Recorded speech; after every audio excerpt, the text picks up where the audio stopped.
ਕੋਈ ਸੁਪਨਾ ਹੁੰਦਾ ਜਦੋਂ ਤੁਹਾਡਾ ਪੂਰਾ ਹੁੰਦਾ ਤਾਂ ਤੁਹਾਨੂੰ ਕਿਵੇਂ ਲੱਗਦਾ? ਉਹ ਉਸ ਦਿਨ ਵੀ ਉਸ ਟਾਈਮ ਤੋਂ ਲੈ ਕੇ ਅੱਜ ਤੱਕ ਉਹ ਮੇਰਾ ਸੁਪਨਾ ਹੀ ਹੈ। ਅਸੀਂ ਸਕੂਲ ਟਾਈਮ ਤੋਂ ਹੀ ਇਕੱਠੇ ਹਾਂ। ਅਸੀਂ ਤੀਜੀ ਚੌਥੀ ਕਲਾਸ ਤੋਂ ਇਕੱਠੇ ਹੋਏ ਸੀ। ਅੱਛਾ। ਇੱਦਾਂ ਦਾ ਕੁਝ ਹੁੰਦਾ ਹੀ ਨਹੀਂ ਸੀ ਕਿ ਕੋਈ ਕਿਸੇ ਤਰ੍ਹਾਂ ਦੀ ਖੁਆਇਸ਼ ਆ ਉਹਨਾਂ ਦੀ, ਜਾਂ ਕੋਈ ਕਦੇ ਉਹਨਾਂ ਨੇ ਕੋਈ ਚੀਜ਼ ਮੰਗੀ ਹੋਵੇ। ਜਦੋਂ ਗਰਮੀਆਂ ਆਈਆਂ ਤੇ ਕੂਲਰ ਲੈਣ ਲਈ ਪੈਸੇ ਨਹੀਂ ਸੀ ਸਾਡੇ ਕੋਲ, ਤੇ ਫਿਰ ਅਸੀਂ ਜਾਨਵੀ ਲਈ ਸੈਕਿੰਡ ਹੈਂਡ ਕੂਲਰ ਲਿਆ, ਛੋਟਾ ਜਿਹਾ ਸੀਗਾ। ਉਹ ਅੱਜ ਵੀ ਸ਼ਾਇਦ ਤਨੇਠੇ ਪਿਆ ਹੈਗਾ। ਪਰ ਜਦੋਂ ਲੜਾਈ ਹੁੰਦੀ ਸੀ ਮੈਨੂੰ ਆਪਣੇ ਆਪ ਨੂੰ ਪਤਾ ਹੁੰਦਾ ਸੀ ਵੀ ਮੈਂ ਗਲਤ ਹਾਂ, ਤੇ ਕਈ ਵਾਰੀ ਉੱਪਰੋਂ ਉਸ ਚੀਜ਼ 'ਤੇ ਬਹਿਸ ਵੀ ਕਰਨੀ ਕਿ ਮੈਂ ਸਹੀ ਹਾਂ, ਪਰ ਮੈਨੂੰ ਪਤਾ ਹੁੰਦਾ ਸੀ ਕਿ ਮੈਂ ਗਲਤ ਹਾਂ। ਮੈਨੂੰ ਲੱਗ ਰਿਹਾ ਹੈ ਕਿ ਹੁਣ ਤੁਸੀਂ ਕੰਮ ਤੋਂ ਧਿਆਨ ਭਟਕਾਓਗੇ ਤੇ ਨੁਕਸਾਨ ਹੋਊਗਾ ਸਾਰੀਆਂ ਚੀਜ਼ਾਂ ਦਾ, ਤੇ ਉੱਦਾਂ ਹੀ ਹੁੰਦਾ ਸੀ।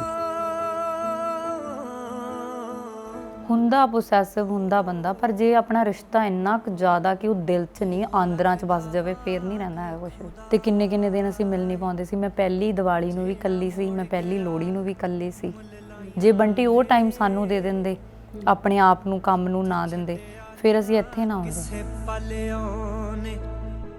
ਤੇ ਮੈਂ ਉੱਥੇ ਦੀ ਲਾਈਫ ਨਵੀਂ ਸੀ ਮੇਰੇ ਲਈ, ਇਹਨਾਂ ਲਈ ਇੱਧਰ ਨਵਾਂ ਸੀ। ਦੋਨਾਂ ਦਾ ਨਾਲ ਚੱਲੀ ਗਿਆ। ਉੱਥੇ ਮੈਂ ਰਿਸ਼ਤੇ ਸਾਂਭਦੀ ਰਹੀ ਤੇ ਇਹ ਆਪਣਾ ਕੰਮ ਸਾਂਭਦੇ ਰਹੇ। ਇਹੀ ਕਿਹਾ ਵੀ ਕੋਈ ਨਹੀਂ, ਮੈਨੂੰ ਯਕੀਨ ਹੈ ਤੂੰ ਵਾਪਸ ਮੁੜ ਕੇ ਘਰੇ ਹੀ ਆਏਗਾ। ਇਹ ਵੀ ਰਿਸ਼ਤਾ ਉਵੇਂ ਦਾ ਹੀ ਹੁੰਦਾ ਹੈ। ਆਪਾਂ ਉਹੀ ਸਿਰ ਤੇ ਲਿਆ ਹੁੰਦਾ ਵੀ ਹਸਬੈਂਡ ਵਾਈਫ ਕੁਛ ਨਹੀਂ ਹੁੰਦਾ। ਨੋਰਮਲ ਰਿਸ਼ਤਾ ਹੁੰਦਾ। ਜੇ ਆਪਾਂ ਨੋਰਮਲ ਸੋਚ ਕੇ ਦੇਖੀਏ ਨਾ ਤਾਂ ਇਹ ਬਹੁਤ ਸੋਹਣਾ ਹੁੰਦਾ। ਫਿਰ ਉਹ ਚੀਜ਼ਾਂ ਤੋਂ ਮੈਂ ਸਿੱਖਿਆ ਕਿ ਮੈਂ ਉਹ ਚੀਜ਼ਾਂ ਕਰਦੀ ਹਾਂ ਤਾਂ ਉਹਨਾਂ ਨੂੰ ਕਿਵੇਂ ਫੀਲ ਹੁੰਦਾ ਹੋਊਗਾ। ਜੇ ਉਹ ਮੇਰੇ 'ਤੇ ਯਕੀਨ ਕਰ ਸਕਦੇ ਨੇ ਤਾਂ ਮੈਨੂੰ ਵੀ ਉਹਨਾਂ 'ਤੇ ਯਕੀਨ ਕਰਨਾ ਚਾਹੀਦਾ। ਸਭ ਤੋਂ ਵੱਧ ਡਰ ਪ੍ਰੀਤ ਹੋਣਾ ਦੇ ਅੱਡ ਹੋਣ ਤੋਂ ਲੱਗਦਾ, ਉਹਨਾਂ ਦੇ ਰੁੱਸਣ ਤੋਂ ਲੱਗਦਾ। ਜੇ ਉਹ ਰੁੱਸੇ ਹੋਣ ਮੇਰੇ ਨਾਲ ਜਾਂ ਅਪਸੈਟ ਹੋਣ, ਤੇ ਮੈਨੂੰ ਉਦੋਂ ਸਕੂਨ ਨਹੀਂ ਹੁੰਦਾ, ਚੈਨ ਨਹੀਂ ਹੁੰਦਾ ਕਿਤੇ ਵੀ। ਮੇਰੀਆਂ ਅੱਖਾਂ ਭਰ ਗਈਆਂ। ਮਤਲਬ ਮੈਨੂੰ ਇਹ ਲੱਗਿਆ ਕਿ ਸਾਰੇ ਕਹਿਣਗੇ ਵੀ ਫੇਰ ਕੁੜੀ ਹੋ ਗਈ। ਬੰਡੀਆਂ ਦੀ ਜੇ ਦੇਖੇਂਗੀ ਨਾ, ਦੇਖਦੀ ਰਹਿ ਜਾਏਗੀ। ਅੱਛਾ। ਕੋਈ ਵੀ ਆਪਣੀ ਧੀ ਨੂੰ ਉਹ ਨਹੀਂ ਕਰੂਗਾ, ਇੱਕ ਤਰ੍ਹਾਂ ਖੂਹ 'ਚ ਧੱਕਾ ਨਹੀਂ ਦਊਗਾ, ਕਹੂਗਾ ਵੀ ਨਹੀਂ ਵੀ ਇਹ ਸਾਰੇ ਇਸ ਲਈ ਕਹਿੰਦੇ ਆ ਕਿ ਮੇਰੀ ਕੁੜੀ ਤੰਗ ਹੋਵੇ। ਫਿਰ ਮੈਂ 2 ਸਾਲ ਬਾਅਦ ਆਪਣੇ ਘਰ ਆਈ। ਵਰਿੰਦਰ ਪਿੰਡ ਗਿਆ ਹੋਇਆ ਸੀਗਾ, ਸਾਡਾ ਪਿੰਡ ਤੋਂ ਥੋੜ੍ਹੀ ਦੂਰ ਹੈ ਘਰ। ਵਰਿੰਦਰ ਜਦੋਂ ਘਰ ਵਾਪਸ ਆਇਆ ਤੇ ਉਹਨੇ ਮੈਨੂੰ ਦੇਖਿਆ ਤੇ ਉਹ ਮੈਨੂੰ ਪਹਿਚਾਣ ਨਹੀਂ ਸਕਿਆ ਕਿ ਮੈਂ ਆ।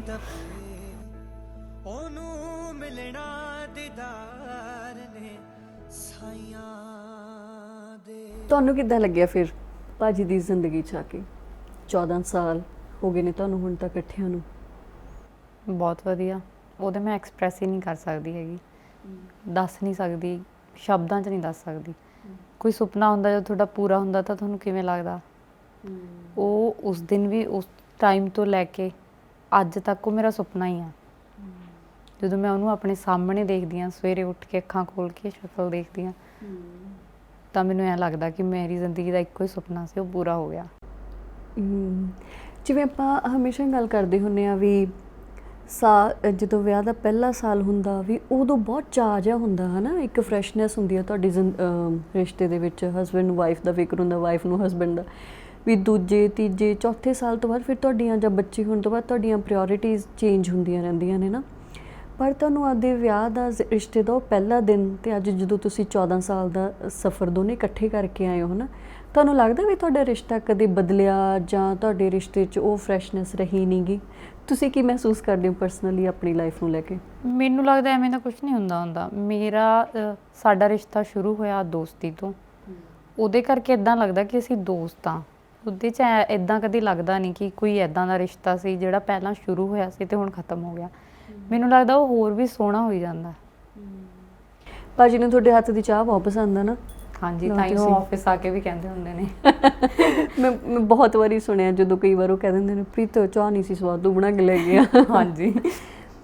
ਹੁਣ ਤੁਹਾਨੂੰ ਜਿਵੇਂ ਤੁਸੀਂ ਭਾਜੀ ਉਹਨਾਂ ਦੇ ਨਾਲ ਵੀ ਆਫਿਸ ਆਉਂਦੇ ਹੋ ਹੈ ਨਾ, ਕੰਮ ਵੀ ਸਾਰਾ ਤੁਸੀਂ ਦੇਖਦੇ ਹੋ, ਕਾਫੀ ਰਿਸਪੋਂਸਿਬਿਲਿਟੀਜ਼ ਨੇਗੀਆਂ, ਬੱਚੇ ਹੁਣ ਵੱਡੇ ਹੋ ਗਏ ਨੇ, ਘਰੋਂ ਉਹਨਾਂ ਵੱਲੋਂ ਤੁਸੀਂ ਥੋੜ੍ਹੇ ਜਿਹੇ ਫ੍ਰੀ ਹੋ ਗਏ ਹੋ। ਹੁਣ ਤੁਹਾਨੂੰ ਕਿੰਨਾ ਟਾਈਮ ਮਿਲਦਾ ਉਹਨਾਂ ਦੇ ਲਈ ਕੁਝ ਬਣਾਉਣ ਦਾ, ਜਾਂ ਅੱਜ ਵੀ ਕੁਝ ਬਣਾਉਂਦੇ ਹੋ, ਜਾਂ ਹੋਰ ਕੀ ਵਧੀਆ ਲੱਗਦਾ ਭਾਜੀ ਨੂੰ ਤੁਹਾਡੇ ਹੱਥ ਦਾ? ਕਦੀ ਕਦੀ, ਬਹੁਤ ਘੱਟ, ਹੁਣ ਟਾਈਮ ਹੀ ਨਹੀਂ ਮਿਲਦਾ। ਆਫਿਸ ਆ ਜਾਈਦਾ, ਆਫਿਸ ਤੋਂ ਲੇਟ ਹੋ ਜਾਈਦਾ, ਕਈ ਵਾਰ ਸਟੂਡੀਓ ਟਾਈਮ ਲੱਗ ਜਾਂਦਾ, ਉਹਨਾਂ ਟਾਈਮ ਨਹੀਂ ਮਿਲਦਾ ਹੈਗਾ।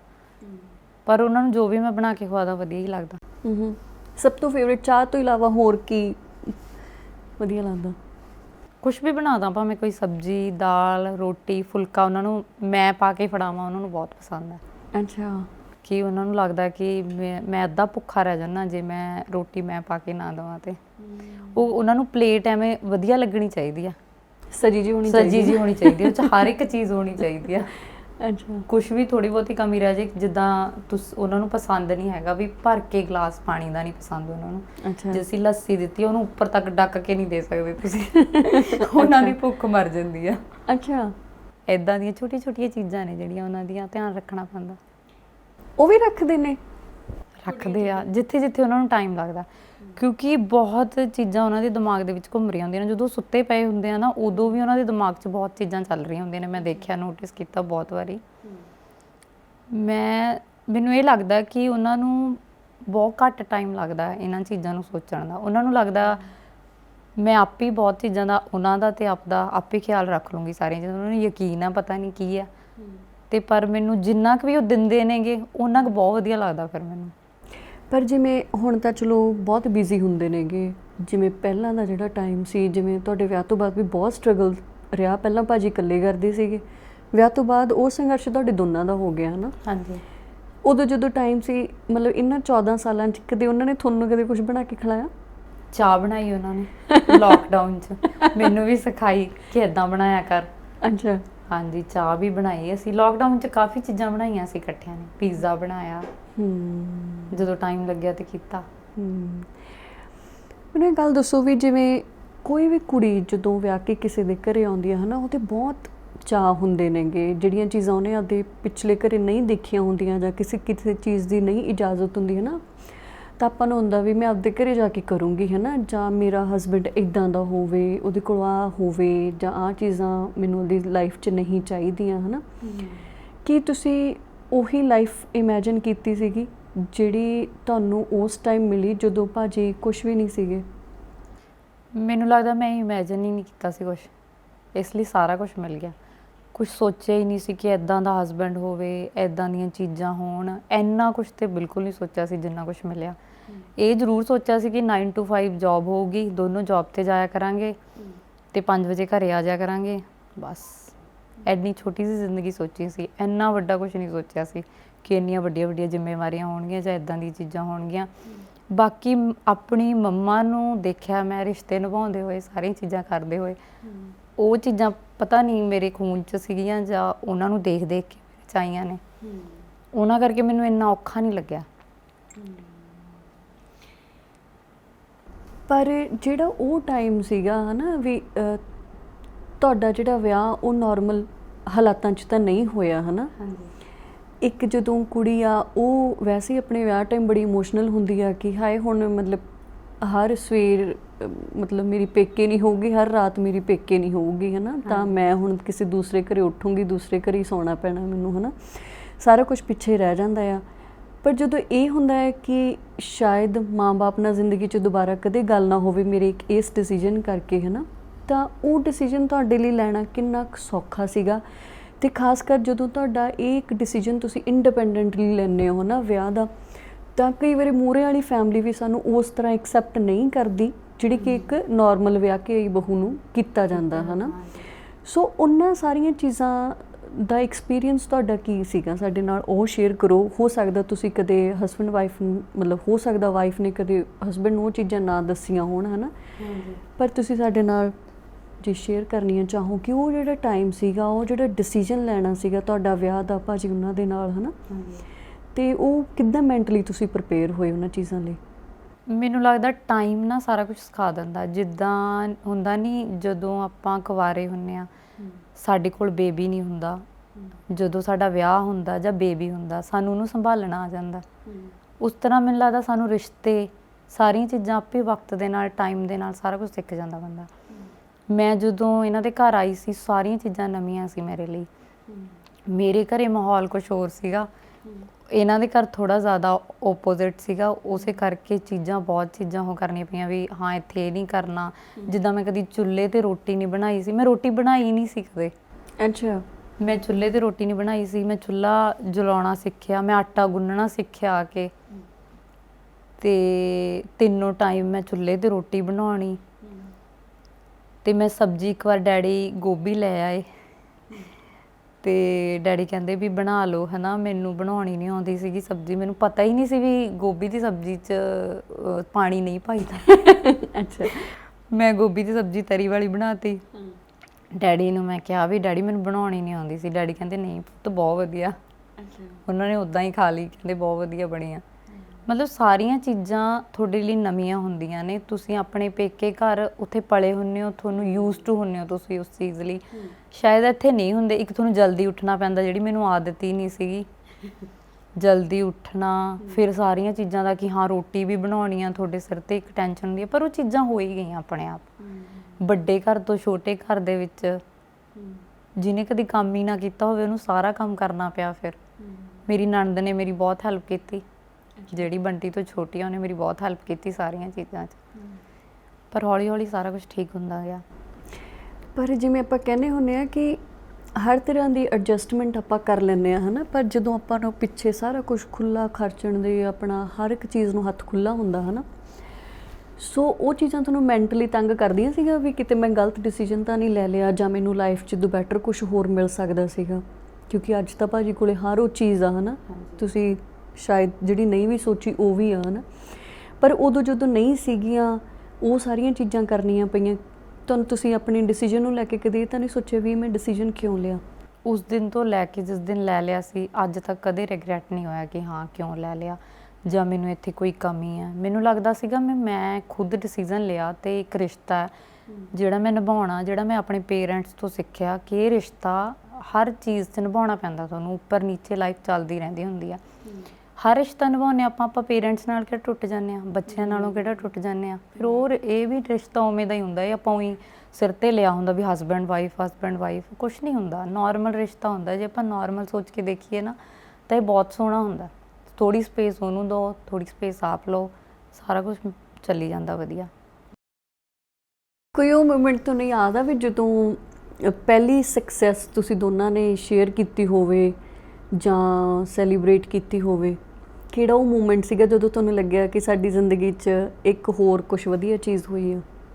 ਪਤਾ ਹੀ ਨਹੀਂ ਲੱਗਿਆ ਗੁਰਦੀਪ, ਕੁਛ ਨਹੀਂ ਪਤਾ ਲੱਗਿਆ, ਚੀਜ਼ਾਂ ਆਪੇ ਹੀ ਚੇਂਜ ਹੁੰਦੀਆਂ ਗਈਆਂ।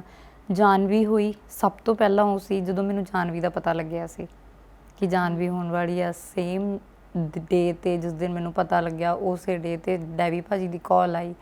ਡੈਵੀ ਭਾਜੀ ਨੇ ਇਹਨਾਂ ਨੂੰ ਇੱਥੇ ਬੁਲਾਇਆ ਕਿ ਇੱਦਾਂ ਕਰਕੇ ਵੀ ਮੈਂ ਕੰਪਨੀ ਸ਼ੁਰੂ ਕਰ ਰਿਹਾ ਅਤੇ ਤੂੰ ਆ ਜਾ ਮੇਰੇ ਨਾਲ। ਉੱਥੋਂ ਸ਼ੁਰੂ ਹੋ ਗਿਆ ਸੀਗਾ ਸਾਰਾ ਕੁਛ। ਚੱਲਦੇ ਕਿੰਨੀ ਇਹਨਾਂ ਨੇ ਸਟਰਗਲ ਦੇਖੀ, ਕਿੰਨਾ ਕੁਛ ਦੇਖਿਆ। ਉਸ ਤੋਂ ਬਾਅਦ ਬਸ ਤੁਰ ਪਏ ਸੀ, ਜਿਹੜੇ ਅੱਜ ਤੱਕ ਨਹੀਂ ਰੁਕੇ ਮੈਨੂੰ ਲੱਗਦਾ। ਤੁਸੀਂ ਉਹ ਸਾਰੀਆਂ ਚੀਜ਼ਾਂ ਸਾਂਭ ਕਾਹਤੇ ਰੱਖੀਆਂ ਹੋਈਆਂ ਨੇਗੀਆਂ? ਜਿਹੜਾ ਤੁਹਾਡਾ ਪਹਿਲਾ ਕੁੱਕਰ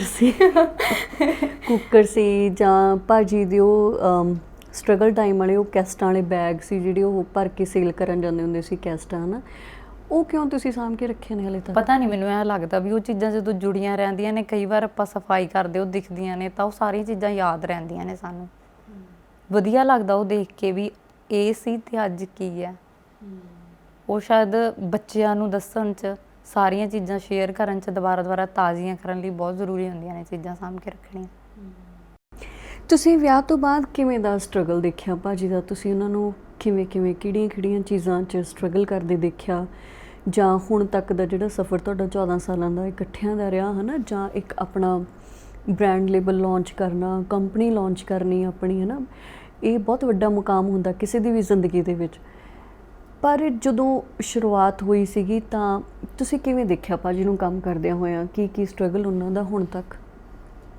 ਉਹਨਾਂ ਨੇ ਜਦੋਂ ਡੈਵੀ ਭਾਜੀ ਨੇ ਇੱਥੇ ਬੁਲਾਇਆ, ਉਹ ਇੱਥੇ ਸੀਗੇ ਅਤੇ ਮੈਂ ਮੰਮੀ ਉਹਨਾਂ ਕੋਲ ਪਿੰਡ ਸੀ, ਅਤੇ ਮੈਂ ਉੱਥੇ ਦੀ ਲਾਈਫ ਨਵੀਂ ਸੀ ਮੇਰੇ ਲਈ, ਇਹਨਾਂ ਲਈ ਇੱਧਰ ਨਵਾਂ ਸੀ। ਦੋਨਾਂ ਦਾ ਨਾਲ ਚੱਲੀ ਗਿਆ। ਉੱਥੇ ਮੈਂ ਰਿਸ਼ਤੇ ਸਾਂਭਦੀ ਰਹੀ ਅਤੇ ਇਹ ਆਪਣਾ ਕੰਮ ਸਾਂਭਦੇ ਰਹੇ। ਇਹ ਇੱਥੋਂ ਬੱਸ 'ਚ ਡੀਲਰਾਂ ਕੋਲ ਜਾਂਦੇ ਹੁੰਦੇ ਸੀ, ਉਦੋਂ ਡੀਲਰਾਂ ਦਾ ਟਾਈਮ ਹੁੰਦਾ ਸੀਗਾ, ਬੈਗ ਟੰਗਿਆ ਹੁੰਦਾ ਸੀ ਬੱਸ 'ਚ ਇੰਨੀ ਦੂਰ ਦੂਰ, ਕਦੀ ਬਠਿੰਡੇ ਕਦੀ ਕਿਤੇ ਦੂਰ ਦੂਰ ਸਫ਼ਰ ਕਰਨਾ ਬੱਸਾਂ 'ਚ। ਤੇ ਕਈ ਵਾਰ 5-5 ਵਜੇ ਬੱਸ ਨਾ ਮਿਲਣੀ, ਘਰੇ ਆਉਣਾ, ਤੁਰ ਕੇ ਆਉਣਾ, ਫਿਰ ਉਹੀ ਬੈਗ ਟੰਗਿਆ ਹੁੰਦਾ ਸੀਗਾ ਨਾਲ। ਤੇ ਕਿੰਨੇ ਕਿੰਨੇ ਦਿਨ ਅਸੀਂ ਮਿਲ ਨਹੀਂ ਪਾਉਂਦੇ ਸੀ। ਮੈਂ ਪਹਿਲੀ ਦੀਵਾਲੀ ਨੂੰ ਵੀ ਇਕੱਲੀ ਸੀ, ਮੈਂ ਪਹਿਲੀ ਲੋਹੜੀ ਨੂੰ ਵੀ ਇਕੱਲੀ ਸੀ। ਮਤਲਬ ਕਾਫੀ ਚੀਜ਼ਾਂ ਨੇ ਜਿਹੜੀਆਂ ਉਹ ਮਿਸ ਕੀਤੀਆਂ ਨੇ ਅਸੀਂ, ਪਰ ਲੱਗਦਾ ਨਹੀਂ ਵੀ ਇਹ ਨਹੀਂ, ਰੈਗਰੈਟ ਨਹੀਂ ਹੈ ਕਿ ਵੀ ਛੱਡੀਆਂ ਨੇ, ਵੀ ਵਧੀਆ। ਕਦੀ ਐਵੇਂ ਨਹੀਂ ਹੋਇਆ ਹੈਗਾ ਕਿ ਇਹ ਨਹੀਂ ਮਿਲਿਆ, ਇਹ ਨਹੀਂ ਦਿੱਤਾ ਜਾਂ ਇਹ ਨਹੀਂ ਕੀਤਾ। ਸਾਰਾ ਕੁਝ ਚੱਲੀ ਜਾਂਦਾ, ਬੈਲੈਂਸਡ ਹੈ। ਜਿਵੇਂ ਤੁਸੀਂ ਬਹੁਤ ਸੋਹਣੀ ਗੱਲ ਕੀਤੀ ਕਿ ਇਹ ਕੰਮ ਸਾਂਭਦੇ ਰਹੇ, ਮੈਂ ਰਿਸ਼ਤੇ ਸਾਂਭਦੀ ਰਹੀ, ਹੈ ਨਾ। ਤਾਂ ਜਿਵੇਂ ਭਾਜੀ ਉਹਨਾਂ ਦਾ ਇੱਕ ਸਟਰਗਲ ਜਿਹੜਾ ਸੀਗਾ ਘਰ ਤੋਂ ਬਾਹਰ ਦਾ ਸੀਗਾ, ਤਾਂ ਤੁਹਾਡਾ ਘਰੇ ਕਿਹੋ ਜਿਹਾ ਸਟਰਗਲ ਰਿਹਾ? ਕਿਉਂਕਿ ਬੱਚਿਆਂ ਲਈ ਵੀ ਇੰਨਾ ਟਾਈਮ ਨਹੀਂ ਕੱਢ ਪਾਏ ਹੈਗੇ, ਹੈ ਨਾ, ਹਾਲੇ ਤੱਕ ਉਹ, ਜਾਂ ਉਹ ਕੰਮ ਹੀ ਇੱਦਾਂ ਦਾ ਸੀਗਾ ਵੀ ਜੇ ਬੰਦਾ ਦੇਣਾ ਵੀ ਚਾਹੁੰਦਾ ਤਾਂ ਵੀ ਨਹੀਂ ਦਿੱਤਾ ਜਾਂਦਾ ਹੈਗਾ। ਅਤੇ ਸਭ ਤੋਂ ਜ਼ਰੂਰੀ ਹੁੰਦਾ ਹੈ ਕਿ ਆਪਣੇ ਆਪ ਲਈ ਟਾਈਮ ਮਿਲਣਾ, ਹੈ ਨਾ, ਕਿ ਇੱਕ ਵਾਈਫ ਨੂੰ ਹੁੰਦਾ ਕਿ ਮੇਰਾ ਹਸਬੈਂਡ ਮੇਰੇ ਲਈ ਟਾਈਮ ਕੱਢੇ। ਅੱਜ ਕੱਲ੍ਹ ਦੀ ਸਭ ਤੋਂ ਵੱਡਾ ਮੁੱਦਾ ਵੀ ਇਹੀ ਹੈ ਹਰ ਰਿਲੇਸ਼ਨਸ਼ਿਪ ਦਾ, ਹੈ ਨਾ। ਤਾਂ ਉਹ ਚੀਜ਼ਾਂ ਤੁਸੀਂ ਕਿਵੇਂ ਮੈਨੇਜ ਕਰਦੇ ਆਏ ਵੀ ਉਹਨਾਂ ਦਾ ਕਈ ਵਾਰੀ ਇੰਨੇ ਦਿਨ ਨਾ ਮਿਲਣਾ, ਜਾਂ ਹੁਣ ਵੀ ਕਈ ਵਾਰ ਇੱਦਾਂ ਹੁੰਦਾ ਕਿ ਕਿਸੇ ਪ੍ਰੋਜੈਕਟ ਨੂੰ ਲੈ ਕੇ ਜਦੋਂ ਬਾਹਰ ਜਾਂਦੇ ਨੇਗੇ ਤਾਂ ਲੋੜ ਤਾਂ ਬੰਦੇ ਨੂੰ ਹਮੇਸ਼ਾ ਹੀ ਰਹਿੰਦੀ ਆ? ਉਸ ਟਾਈਮ ਹੁੰਦਾ ਸੀਗਾ ਜਦੋਂ ਏਜ ਜਿੰਨੀ ਕੁ ਸੀਗੀ, ਉਸ ਟਾਈਮ ਨਾਲ, ਕਿਉਂਕਿ ਆਦਤ ਸੀ ਬਹੁਤ ਜ਼ਿਆਦਾ ਨਾਲ ਰਹਿਣ ਦੀ, ਫਿਰ ਉਹ ਚੀਜ਼ਾਂ ਔਖੀਆਂ ਕਰਦੀਆਂ ਹੁੰਦੀਆਂ ਸੀਗੀਆਂ। ਪਰ ਹੌਲੀ ਹੌਲੀ ਜਿਵੇਂ ਮੈਚਿਓਰ ਹੁੰਦੇ ਗਏ, ਉਵੇਂ ਉਹ ਚੀਜ਼ਾਂ ਠੀਕ ਹੁੰਦੀਆਂ ਗਈਆਂ। ਜਿੱਦਾਂ ਅੱਜ ਬਿਲਕੁਲ ਸਹੀ ਆ ਕਿ ਆਪਾਂ ਨੂੰ ਜਦੋਂ ਖੁਦ ਆਪਾਂ ਕੰਮ ਕਰਦੇ ਆ ਨਾਲ, ਆਪਾਂ ਨੂੰ ਪਤਾ ਲੱਗਦਾ ਚੀਜ਼ਾਂ ਦਾ ਕਿ ਇਹ ਕਿੰਨੀਆਂ ਔਖੀਆਂ ਹੁੰਦੀਆਂ ਨੇ। ਸੱਚੀ ਇੰਨਾ ਜਾਗਣਾ ਪੈਂਦਾ, ਜਾਂ ਕਈ ਵਾਰ ਰੋਟੀ ਨਹੀਂ ਵੀ ਨਸੀਬ ਹੁੰਦੀ। ਇਸ ਟਾਈਮ ਦੇ ਵਿੱਚ ਆ ਕੇ ਵੀ ਕਈ ਵਾਰ ਬਾਹਰੋਂ ਨਾ ਮਿਲੇ, ਘਰੋਂ ਨਾ ਮਿਲੇ, ਉਹ ਚੀਜ਼ਾਂ ਹੁੰਦੀਆਂ ਨੇ। ਜਿੱਦਾਂ ਇਹ ਘਰੇ ਜਦੋਂ ਜੇ 4 ਵਜੇ ਵੀ ਗਏ ਨੇ ਤੇ ਇਹਨਾਂ ਨੂੰ ਰੋਟੀ ਬਣਾ ਕੇ ਦੇਣੀ ਹੈ। ਕਈ ਵਾਰੀ ਹੁਣ ਇਹ ਕਹਿ ਦਿੰਦੇ ਨੇ ਕਿ ਜੇ ਬਣੀ ਪਈ ਹੈ ਤੇ ਠੀਕ ਹੈ, ਨਹੀਂ ਮੈਂ ਸਬਜ਼ੀ ਖਾ ਕੇ ਸੋ ਜਾਊਂਗਾ। ਅੱਛਾ। ਬਟ ਆਪ ਜਦੋਂ ਤੱਕ ਬੰਦਾ ਆਪ ਨਹੀਂ ਨਾ ਫੇਸ ਕਰਦਾ ਇਹ ਚੀਜ਼ਾਂ, ਸ਼ਾਇਦ ਉਦੋਂ ਪਤਾ ਨਹੀਂ ਲੱਗਦਾ ਘਰੇ ਬੈਠੇ ਕਿ ਹਾਂ ਸੱਚੀ ਇਹ ਚੀਜ਼ਾਂ ਇੰਨੀਆਂ ਔਖੀਆਂ ਨੇ। ਹੁਣ ਸਮਝ ਆ ਗਈ ਇਹਨਾਂ ਚੀਜ਼ਾਂ ਦੀ ਵੀ ਨਹੀਂ, ਬਹੁਤ ਔਖਾ ਹੁੰਦਾ ਹੈਗਾ ਮੈਨੇਜ ਕਰਨਾ ਸਾਰੀਆਂ ਚੀਜ਼ਾਂ। ਕਿੰਨਾ ਸਟ੍ਰੈਸ ਹੁੰਦਾ ਕਿ ਆ ਜੇ ਆਪਾਂ ਕੀਤਾ ਕੰਮ ਤੇ ਇਹ ਸਕਸੈਸਫੁਲ ਹੋਵੇ, ਵੀ ਕਿੰਨੀਆਂ ਚੀਜ਼ਾਂ ਆਪਾਂ ਲੈ ਕੇ ਚੱਲਦੇ ਹਾਂ ਦਿਮਾਗ ਦੇ ਵਿੱਚ। ਪਹਿਲਾਂ ਨਹੀਂ ਹੁੰਦੀਆਂ ਸੀ, ਪਹਿਲਾਂ ਸਮਝ ਨਹੀਂ ਹੁੰਦੀ ਸੀ ਇਹਨਾਂ ਚੀਜ਼ਾਂ ਦੀ। ਪਹਿਲਾਂ ਬਹੁਤ ਹੁੰਦਾ ਸੀਗਾ ਇਕੱਲੇ ਰਹਿਣਾ, ਇੱਦਾਂ ਹੁੰਦਾ ਸੀਗਾ ਵੀ ਪਤਾ ਨਹੀਂ ਇਕੱਲੇ ਹੀ ਹੋ ਗਏ। ਫਿਰ ਜਦੋਂ ਜਾਨ ਵੀ ਆ ਗਈ, ਥੋੜ੍ਹੀ ਉਹਦੇ ਨਾਲ ਬਿਜ਼ੀ ਹੋ ਗਈ, ਹੌਲੀ ਹੌਲੀ ਚੀਜ਼ਾਂ ਚੇਂਜ ਹੋ ਗਈਆਂ। ਜਿੱਦਾਂ ਹੁਣ ਜਿੱਦਾਂ ਬੱਚੇ ਵੱਡੇ ਹੋ ਗਏ ਤਾਂ ਜਾਨ ਵੀ ਬਹੁਤ ਚੀਜ਼ਾਂ ਮੈਨੇਜ ਕਰ ਲੈਂਦੀ ਆ ਕਿ ਹਾਂ ਮੰਮਾ ਇੱਦਾਂ ਨਹੀਂ, ਇੱਦਾਂ ਹੈ, ਇੱਦਾਂ ਨਹੀਂ, ਇੱਦਾਂ। ਉਹ ਸਾਰੀਆਂ ਚੀਜ਼ਾਂ ਹੌਲੀ ਹੌਲੀ ਹੀ ਹੁੰਦੀਆਂ ਟਾਈਮ ਪਾ ਕੇ, ਕਿਉਂਕਿ ਸ਼ੁਰੂ ਤੋਂ ਨਵੇਂ ਆਪਾਂ ਨੂੰ ਇਹੀ ਫੀਲ ਹੁੰਦਾ ਕਿ ਆਪਾਂ ਨੂੰ ਨੀਡ ਲੱਗਦੀ ਹੈ ਉਸ ਚੀਜ਼ ਦੀ, ਕਿ ਉਹੀ ਜ਼ਰੂਰੀ ਹੈ ਚਾਹੇ ਰੋਟੀ ਨਾ ਮਿਲੇ, ਪਰ ਉਹ ਨਾਲ ਹੋਣੇ ਚਾਹੀਦੇ ਆ। ਪਰ ਇੰਨਾ ਵੀ ਉਹ ਨਹੀਂ ਹੁੰਦਾ ਹੈਗਾ। ਪਰ ਤੁਸੀਂ ਕੁਛ ਤਾਂ ਉਮੀਦਾਂ ਕਦੇ ਤਾਂ ਰੱਖੀਆਂ ਹੋਣਗੀਆਂ, ਕਿ ਤੁਸੀਂ ਕੀ ਉਮੀਦ ਕਰਦੇ ਹੋ ਉਹਨਾਂ ਤੋਂ? ਹੁਣ ਤੇ ਕੋਈ ਵੀ ਨਹੀਂ ਰਹੀ ਹੈਗੀ ਕਿ ਹਾਂ ਇਹ ਨਾ ਹੋਵੇ, ਕਿਉਂਕਿ ਹੁਣ ਸਾਰਾ ਕੁਝ ਚੱਲੀ ਜਾਂਦਾ ਵਧੀਆ। ਉਹ ਫੈਮਿਲੀ ਨੂੰ ਵੀ ਟਾਈਮ ਦੇ ਪਾਉਂਦੇ ਨੇ, ਸਾਰੀਆਂ ਚੀਜ਼ਾਂ ਮੈਨੇਜ ਕਰ ਲੈਂਦੇ ਨੇ, ਬੱਚਿਆਂ ਦਾ ਸਭ ਕੁਝ। ਪਹਿਲਾਂ ਹੁੰਦਾ ਸੀ ਕਿ ਉਹ ਬਿਲਕੁਲ ਵੀ ਟਾਈਮ ਨਹੀਂ ਦੇ ਪਾਉਂਦੇ ਸੀਗੇ, ਕਿਉਂਕਿ ਸਟਰਗਲ 'ਚ ਤਾਂ ਬੰਦੇ ਦਾ ਧਿਆਨ ਇੱਕੋ ਚੀਜ਼ 'ਚ ਹੁੰਦਾ ਕਿ ਮੈਂ ਇੱਕ ਦੌੜ 'ਚ ਹਾਂ ਅਤੇ ਮੈਨੂੰ ਕੁਛ ਨਾ ਕੁਛ ਤਾਂ ਲਾਈਫ 'ਚ ਕਰਨਾ ਹੀ ਆ, ਚਾਹੇ ਉਹ ਕੋਈ ਵੀ ਫੀਲਡ ਆ। ਉਸ ਚੀਜ਼ ਨੂੰ ਟਾਈਮ ਲੱਗਦਾ, ਉਦੋਂ ਰਿਲੇਸ਼ਨਸ਼ਿਪ ਵਿਗੜਦਾ। 4-5 ਸਾਲਾਂ ਦੇ ਵਿੱਚ ਜਿਹੜੇ 4-5 ਸਾਲ ਹੁੰਦੇ ਨੇ, ਉਹਦੇ 'ਚ ਜਾਂ ਤਾਂ ਤੁਸੀਂ ਇੱਕ ਦੂਸਰੇ ਤੋਂ ਅਲੱਗ ਹੋ ਜਾਂਦੇ ਹੋ, ਜਾਂ ਤੁਹਾਡਾ ਰਿਸ਼ਤਾ ਇੰਨਾ ਕੁ ਜ਼ਿਆਦਾ ਬੈਟਰ ਹੋ ਜਾਂਦਾ ਕਿ ਤੁਸੀਂ ਫਿਰ ਸਾਰੀ ਜ਼ਿੰਦਗੀ ਇੱਕ ਦੂਸਰੇ ਤੋਂ ਅਲੱਗ ਨਹੀਂ ਹੋ ਸਕਦੇ। ਤੁਸੀਂ ਬੈਟਰ ਰੱਖਿਆ, ਤੁਸੀਂ ਫਿਰ ਇਹ ਕਿੱਦਾਂ ਚੀਜ਼ਾਂ ਮੈਨੇਜ ਕਰਦੇ ਰਹੇ? ਸ਼ੁਰੂ 'ਚ ਮੈਨੂੰ ਔਖਾ ਹੋਇਆ, ਪਰ ਮੈਨੂੰ ਹੌਲੀ ਹੌਲੀ ਚੀਜ਼ਾਂ ਸਮਝ ਆਉਣ ਲੱਗੀਆਂ। ਜ਼ਿਆਦਾ ਮੈਨੂੰ ਉਦੋਂ ਸਮਝ ਆਉਣ ਲੱਗੀ ਜਦੋਂ ਮੈਂ ਆਫਿਸ ਆਉਣਾ ਸ਼ੁਰੂ ਕੀਤਾ। ਉਦੋਂ ਮੈਨੂੰ ਪਤਾ ਲੱਗਣ ਲੱਗਿਆ ਕਿ ਇਹ ਚੀਜ਼ਾਂ ਇੱਦਾਂ ਹੁੰਦੀਆਂ ਨੇਗੀਆਂ, ਇੱਦਾਂ ਮੈਨੇਜ ਕਰਨੀਆਂ ਪੈਂਦੀਆਂ ਨੇ। ਇੱਕ ਚੀਜ਼ ਕਰਨ ਲਈ ਬੰਦੇ ਨੂੰ ਕਿੰਨੀਆਂ ਚੀਜ਼ਾਂ ਸੋਚਣੀਆਂ ਪੈਂਦੀਆਂ ਨੇ। ਮੈਨੂੰ ਹੁਣ ਘਰੇ ਫੋਨ ਕਰਨ ਦਾ ਟਾਈਮ ਨਹੀਂ ਹੁੰਦਾ, ਜਦੋਂ ਬੱਚਿਆਂ ਨਾਲ ਗੱਲ ਨਹੀਂ ਹੁੰਦੀ ਕਈ ਵਾਰੀ, ਫਿਰ ਮੈਨੂੰ ਪਤਾ ਲੱਗਦਾ ਕਿ ਨਹੀਂ ਇੱਦਾਂ ਹੀ ਹੁੰਦਾ। ਕਿ ਪਰ ਉਹ ਮੈਨੂੰ ਲੱਗਦਾ ਜਦੋਂ ਟਾਈਮ ਪੈਂਦਾ ਨਾ, ਜਦੋਂ ਨੂੰ ਬੱਚਿਆਂ ਨੂੰ ਪਤਾ ਲੱਗਣ ਲੱਗਦਾ, ਉਦੋਂ ਨੂੰ ਅਸੀਂ ਟਾਈਮ ਦੇ ਪਾਉਂਦੇ ਹਾਂ ਉਹਨਾਂ ਨੂੰ। ਪਰ ਜੇ ਅਸੀਂ ਉਹ ਸ਼ੁਰੂ ਦਾ ਟਾਈਮ ਫੈਮਲੀ ਨੂੰ ਦੇਤਾ, ਸਟਰਗਲ ਦਾ ਟਾਈਮ, ਫਿਰ ਅਸੀਂ ਸਾਰੀ ਜ਼ਿੰਦਗੀ ਕੁਛ ਨਹੀਂ ਕਰ ਸਕਦੇ। ਜੇ ਬੰਟੀ ਉਹ ਟਾਈਮ ਸਾਨੂੰ ਦੇ ਦਿੰਦੇ, ਆਪਣੇ ਆਪ ਨੂੰ, ਕੰਮ ਨੂੰ ਨਾ ਦਿੰਦੇ, ਫਿਰ ਅਸੀਂ ਇੱਥੇ ਨਾ ਹੁੰਦੇ। ਉਹਨਾਂ ਦਾ ਡਿਸੀਜ਼ਨ ਸਹੀ ਸੀਗਾ, ਉਹਨਾਂ ਨੇ ਉਹ ਟਾਈਮ 'ਚ ਮਿਹਨਤ ਕੀਤੀ, ਪਰ ਉਹਨਾਂ ਦਾ ਅੱਜ ਵੀ ਉਹੀ ਹਿਸਾਬ ਹੈ ਕੰਮ ਕਰਨ ਦਾ। ਉਹ ਕੰਮ ਨਾ ਐਕਚੁਅਲੀ ਉਹਨਾਂ ਦੀ ਰੂਹ ਦੀ ਖੁਰਾਕ ਆ, ਜੇ ਉਹਨਾਂ ਨੂੰ ਨਹੀਂ ਮਿਲਦੀ ਹੈਗੀ ਫਿਰ ਉਹਨਾਂ ਦੇ ਫੇਸ ਤੇ ਦਿਖਣ ਲੱਗ ਜਾਂਦਾ।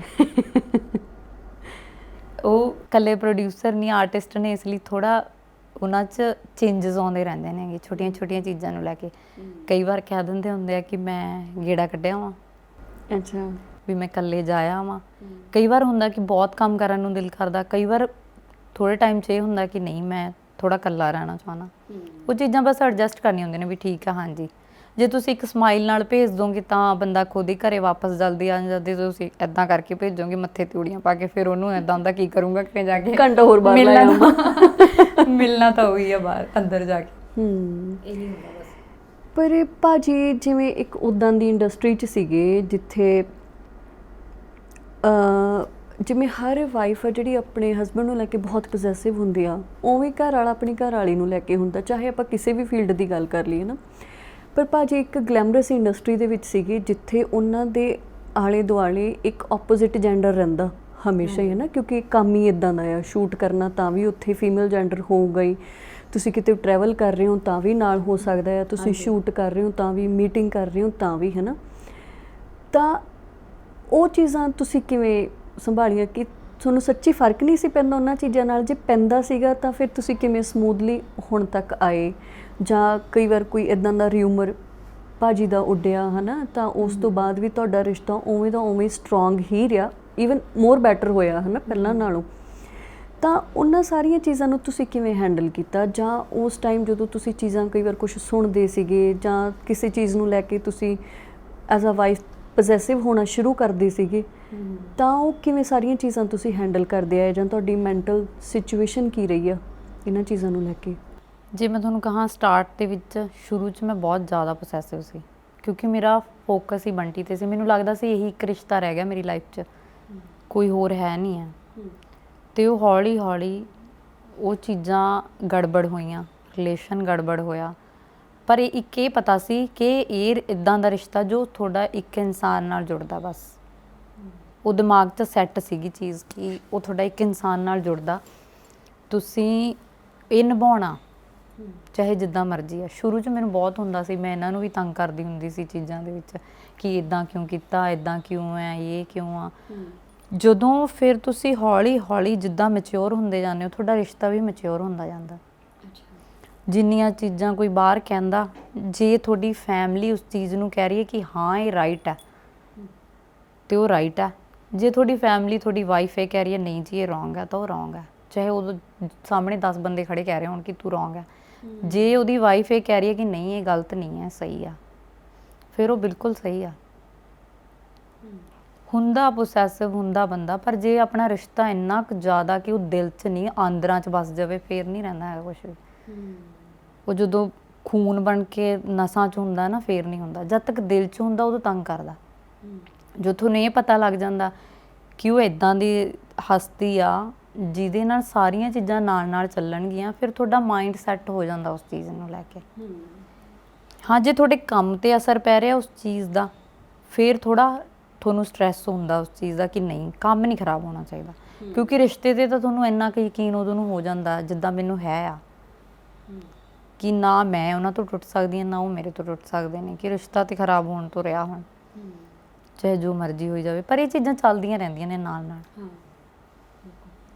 ਇੱਕ ਫੀਮੇਲ ਨਾਲ ਕੰਮ ਕਰਨਾ, ਉੱਠਣਾ ਬੈਠਣਾ, ਹੱਸਣਾ ਖੇਡਣਾ। ਜਿੱਦਾਂ ਹੁਣ ਮੈਂ ਆਫਿਸ ਆਉਣਾ ਸ਼ੁਰੂ ਕੀਤਾ, ਮੈਂ ਵੀ ਸਾਰਿਆਂ ਨਾਲ ਹੱਸਦੀ ਖੇਡਦੀ ਹਾਂ, ਬੋਲਦੀ ਹਾਂ। ਕਦੀ ਉਹਨਾਂ ਦੇ ਮੈਂ ਮੱਥੇ 'ਤੇ ਤੂੜੀ ਨਹੀਂ ਦੇਖੀ ਇਹਨਾਂ ਚੀਜ਼ਾਂ ਨੂੰ ਲੈ ਕੇ, ਜਾਂ ਉਹਨਾਂ ਨੇ ਮੈਨੂੰ ਪਿੱਠ ਪਿੱਛੇ ਕਦੀ ਇਹ ਚੀਜ਼ ਕਹੀ ਹੋਵੇ ਵੀ ਨਹੀਂ ਪ੍ਰੀਤ ਉੱਥੇ ਜਦੋਂ ਤੂੰ ਬੈਠੀ ਸੀ ਤਾਂ ਤੂੰ ਇੱਦਾਂ ਬੈਠੀ ਸੀ। ਮੈਨੂੰ ਕਦੀ ਸੁਣਨ ਨੂੰ ਮਿਲੀ ਨਹੀਂ ਉਹਨਾਂ ਤੋਂ ਇਹ ਚੀਜ਼। ਫਿਰ ਉਹ ਚੀਜ਼ਾਂ ਤੋਂ ਮੈਂ ਸਿੱਖਿਆ ਕਿ ਮੈਂ ਉਹ ਚੀਜ਼ਾਂ ਕਰਦੀ ਹਾਂ ਤਾਂ ਉਹਨਾਂ ਨੂੰ ਕਿਵੇਂ ਫੀਲ ਹੁੰਦਾ ਹੋਊਗਾ। ਜੇ ਉਹ ਮੇਰੇ 'ਤੇ ਯਕੀਨ ਕਰ ਸਕਦੇ ਨੇ ਤਾਂ ਮੈਨੂੰ ਵੀ ਉਹਨਾਂ 'ਤੇ ਯਕੀਨ ਕਰਨਾ ਚਾਹੀਦਾ। ਤੈਨੂੰ ਜ਼ਿੰਦਗੀ 'ਚ ਹੁਣ ਤੱਕ ਭਾਜੀ ਨੇ ਸਭ ਤੋਂ ਵਧੀਆ ਤੋਹਫਾ ਕੀ ਦਿੱਤਾ? ਉਹ ਮੇਰੇ ਨਾਲ ਨੇ, ਮੇਰੇ ਸਾਹਮਣੇ ਨੇ, ਉਹਨਾਂ ਤੋਂ ਉੱਤੇ ਕਦੇ ਸੋਚਿਆ ਹੀ ਨਹੀਂ ਮੈਂ। ਪਤਾ ਨਹੀਂ ਕਿਉਂ ਮੇਰੇ ਦਿਮਾਗ 'ਚ ਹੋਰ ਚੀਜ਼ ਕੋਈ ਆਉਂਦੀ ਨਹੀਂ ਆ। ਜਦੋਂ ਉਹ ਕੰਮ ਕਰਦੇ ਨੇ, ਸਕਸੈਸਫੁਲ ਹੁੰਦੇ ਨੇ, ਕੋਈ ਅਚੀਵਮੈਂਟ ਸਾਨੂੰ ਮਿਲਦੀ ਆ, ਬਸ ਮੈਨੂੰ ਉਹੀ ਲੱਗਦਾ ਕਿ ਉਹ ਹੀ ਸਾਰਾ ਕੁਛ ਹੈ। ਕਿਉਂਕਿ ਮੈਨੂੰ ਲੱਗਦਾ ਕਿ ਉਹਨਾਂ ਦੇ ਫੇਸ 'ਤੇ ਰੌਣਕ ਇੱਕੋ ਹੀ ਚੀਜ਼ ਲਿਆ ਸਕਦੀ ਹੈ, ਜਿਹੜਾ ਉਹਨਾਂ ਦਾ ਕੰਮ ਹੈ। ਜਦੋਂ ਉਹਨਾਂ ਦੇ ਫੇਸ 'ਤੇ ਰੌਣਕ ਆਉਂਦੀ ਆ, ਉਸ ਤੋਂ ਉੱਤੇ ਕੁਛ ਹੁੰਦਾ ਨਹੀਂ। ਚੀਜ਼ਾਂ ਤਾਂ ਸਾਰੀਆਂ ਮਿਲ ਹੀ ਜਾਂਦੀਆਂ ਨੇ, ਚੱਪਲਾਂ ਜੁੱਤੀਆਂ ਸਾਰਾ ਕੁਝ, ਸੂਟ ਸਾਰਾ ਕੁਝ ਮਿਲ ਹੀ ਜਾਂਦਾ। ਉਹ ਤਾਂ ਬੰਦੇ ਨੂੰ ਤੇ ਨਾਲ ਨਾਲ ਚੱਲਦੇ ਨੇ। ਉਹ ਤਾਂ ਇੱਕ ਗਰੀਬ ਥੋੜਾ ਸਸਤਾ ਪਾ ਲੂਗਾ, ਅਮੀਰ ਮਹਿੰਗਾ ਪਾ ਲੈਂਦਾ, ਪਰ ਮਿਲਦਾ ਤਾਂ ਉਹ ਚੀਜ਼ਾਂ ਤਾਂ ਸਾਰਿਆਂ ਨੂੰ ਮਿਲਦੀਆਂ ਨੇ। ਮੈਨੂੰ ਲੱਗਦਾ ਚੀਜ਼ਾਂ ਨੂੰ ਸੋਚ ਕੇ ਐ ਨਹੀਂ ਸੋਚਣਾ ਚਾਹੀਦਾ ਕਿ ਹਾਂ ਉਹੀ ਗਿਫਟ ਆ। ਜੇ ਤੁਸੀਂ ਨਾਲ ਹੋ, ਖੁਸ਼ ਹੋ, ਤੁਹਾਡੀ ਅੰਡਰਸਟੈਂਡਿੰਗ ਆ, ਉਸ ਤੋਂ ਉੱਤੇ ਕੁਛ ਨਹੀਂ ਆ। ਇੱਕ ਹਰ ਕੋਈ ਕਹਿ ਦਿੰਦਾ ਵੀ ਕੁੜੀਆਂ ਨੂੰ ਸ਼ਾਪਿੰਗ ਦਾ ਬਹੁਤ ਚਾਅ, ਕੁੜੀਆਂ ਸੂਟਾਂ 'ਤੇ ਪੈਸੇ ਬਹੁਤ ਖਰਚਦੀਆਂ ਨੇ, ਹੈ ਨਾ। ਅੱਜ ਪਰਮਾਤਮਾ ਦੀ ਕਿਰਪਾ ਵੀ ਤੁਸੀਂ ਜਿਹੜੀ ਚੀਜ਼ 'ਤੇ ਹੱਥ ਧਰੋ ਤੁਹਾਨੂੰ ਮਿਲ ਸਕਦੀ ਹੈ, ਜਾਂ ਜਿਹੜੀ ਚੀਜ਼ ਤੁਸੀਂ ਲੈਣੀ ਚਾਹੋ ਤੁਸੀਂ ਲੈ ਸਕਦੇ ਹੋ। ਪਰ ਜਿਵੇਂ ਚਲੋ ਆਪਾਂ ਜਿੰਨੇ ਕੁ ਟਾਈਮ ਤੋਂ ਇੱਕ ਦੂਜੇ ਨੂੰ ਜਾਣਦੇ ਹਾਂ, ਹੈ ਨਾ, ਜਾਂ ਤੁਹਾਡਾ ਅਤੇ ਭਾਜੀ ਉਹਨਾਂ ਦਾ ਵੀ ਆਪਾਂ ਰਿਸ਼ਤਾ ਜਦੋਂ ਦੇਖਦੇ ਹਾਂ, ਤਾਂ ਮੈਨੂੰ ਲੱਗਦਾ ਹੁੰਦਾ ਕਿ ਤੁਸੀਂ ਸਾਰਾ ਕੁਛ ਮਤਲਬ ਤੁਹਾਨੂੰ ਇਹ ਚੀਜ਼ ਹੁੰਦਾ ਕਿ ਭਾਜੀ ਦੀ ਆਹ ਚੀਜ਼ ਪੂਰੀ ਹੋਵੇ, ਆਹ ਚੀਜ਼ ਉਹਨਾਂ ਨੂੰ ਪਸੰਦ ਨਹੀਂ ਆਉਣੀ, ਉਹਨਾਂ ਦੇ ਕਹਿਣ ਤੋਂ ਪਹਿਲਾਂ ਆਹ ਚੀਜ਼ ਪੂਰੀ ਹੋ ਜਾਵੇ, ਜਾਂ ਉਹਨਾਂ ਦਾ ਬਰਥਡੇ ਆ ਉਹਨੂੰ ਕਿਵੇਂ ਸੈਲੀਬ੍ਰੇਟ ਕਰਨਾ, ਜਾਂ ਤੁਹਾਡੇ ਬੱਚਿਆਂ ਨੂੰ ਲੈ ਕੇ, ਹੈ ਨਾ। ਤੁਸੀਂ ਬਹੁਤ ਸਾਰਾ ਪੈਸਾ ਜਾਂ ਬਹੁਤ ਸਾਰੀ ਅਟੈਂਸ਼ਨ ਭਾਜੀ 'ਤੇ ਅਤੇ ਬੱਚਿਆਂ 'ਤੇ ਦਿੰਦੇ ਹੋ, ਤੁਸੀਂ ਆਪਣੇ 'ਤੇ ਕਿਉਂ ਨਹੀਂ ਲਾਉਂਦੇ? ਕਿਉਂਕਿ ਮੈਨੂੰ ਉਨੀ ਖੁਸ਼ੀ ਨਹੀਂ ਹੋਣੀ ਹੈਗੀ। ਆਪਣੇ 'ਤੇ ਲਾ ਕੇ ਤਾਂ ਫੀਲ ਹੀ ਨਹੀਂ ਹੁੰਦਾ ਬੰਦੇ ਨੂੰ। ਜਦੋਂ ਉਹਨਾਂ ਕੋਲ ਆਪਣੇ ਲਈ ਤਾਂ ਟਾਈਮ ਹੀ ਨਹੀਂ ਹੁੰਦਾ ਕਿ ਮੈਂ ਆਹ ਕਰ ਲਾਂ ਜਾਂ ਮੈਂ ਆਹ ਪਾ ਲਾਂ। ਮੈਂ ਉਹਨਾਂ ਨੂੰ ਕਦੇ ਇੰਨੀ ਜ਼ਿਆਦਾ ਸ਼ੋਪਿੰਗ ਕਰਦੇ ਹੋਏ ਨਹੀਂ ਦੇਖਿਆ। ਮੈਂ ਕਦੇ ਇਹ ਨਹੀਂ ਦੇਖਿਆ ਕਿ ਹਾਂ ਇਹ ਨਹੀਂ ਹੈ, ਉਹ ਨਹੀਂ ਹੈ।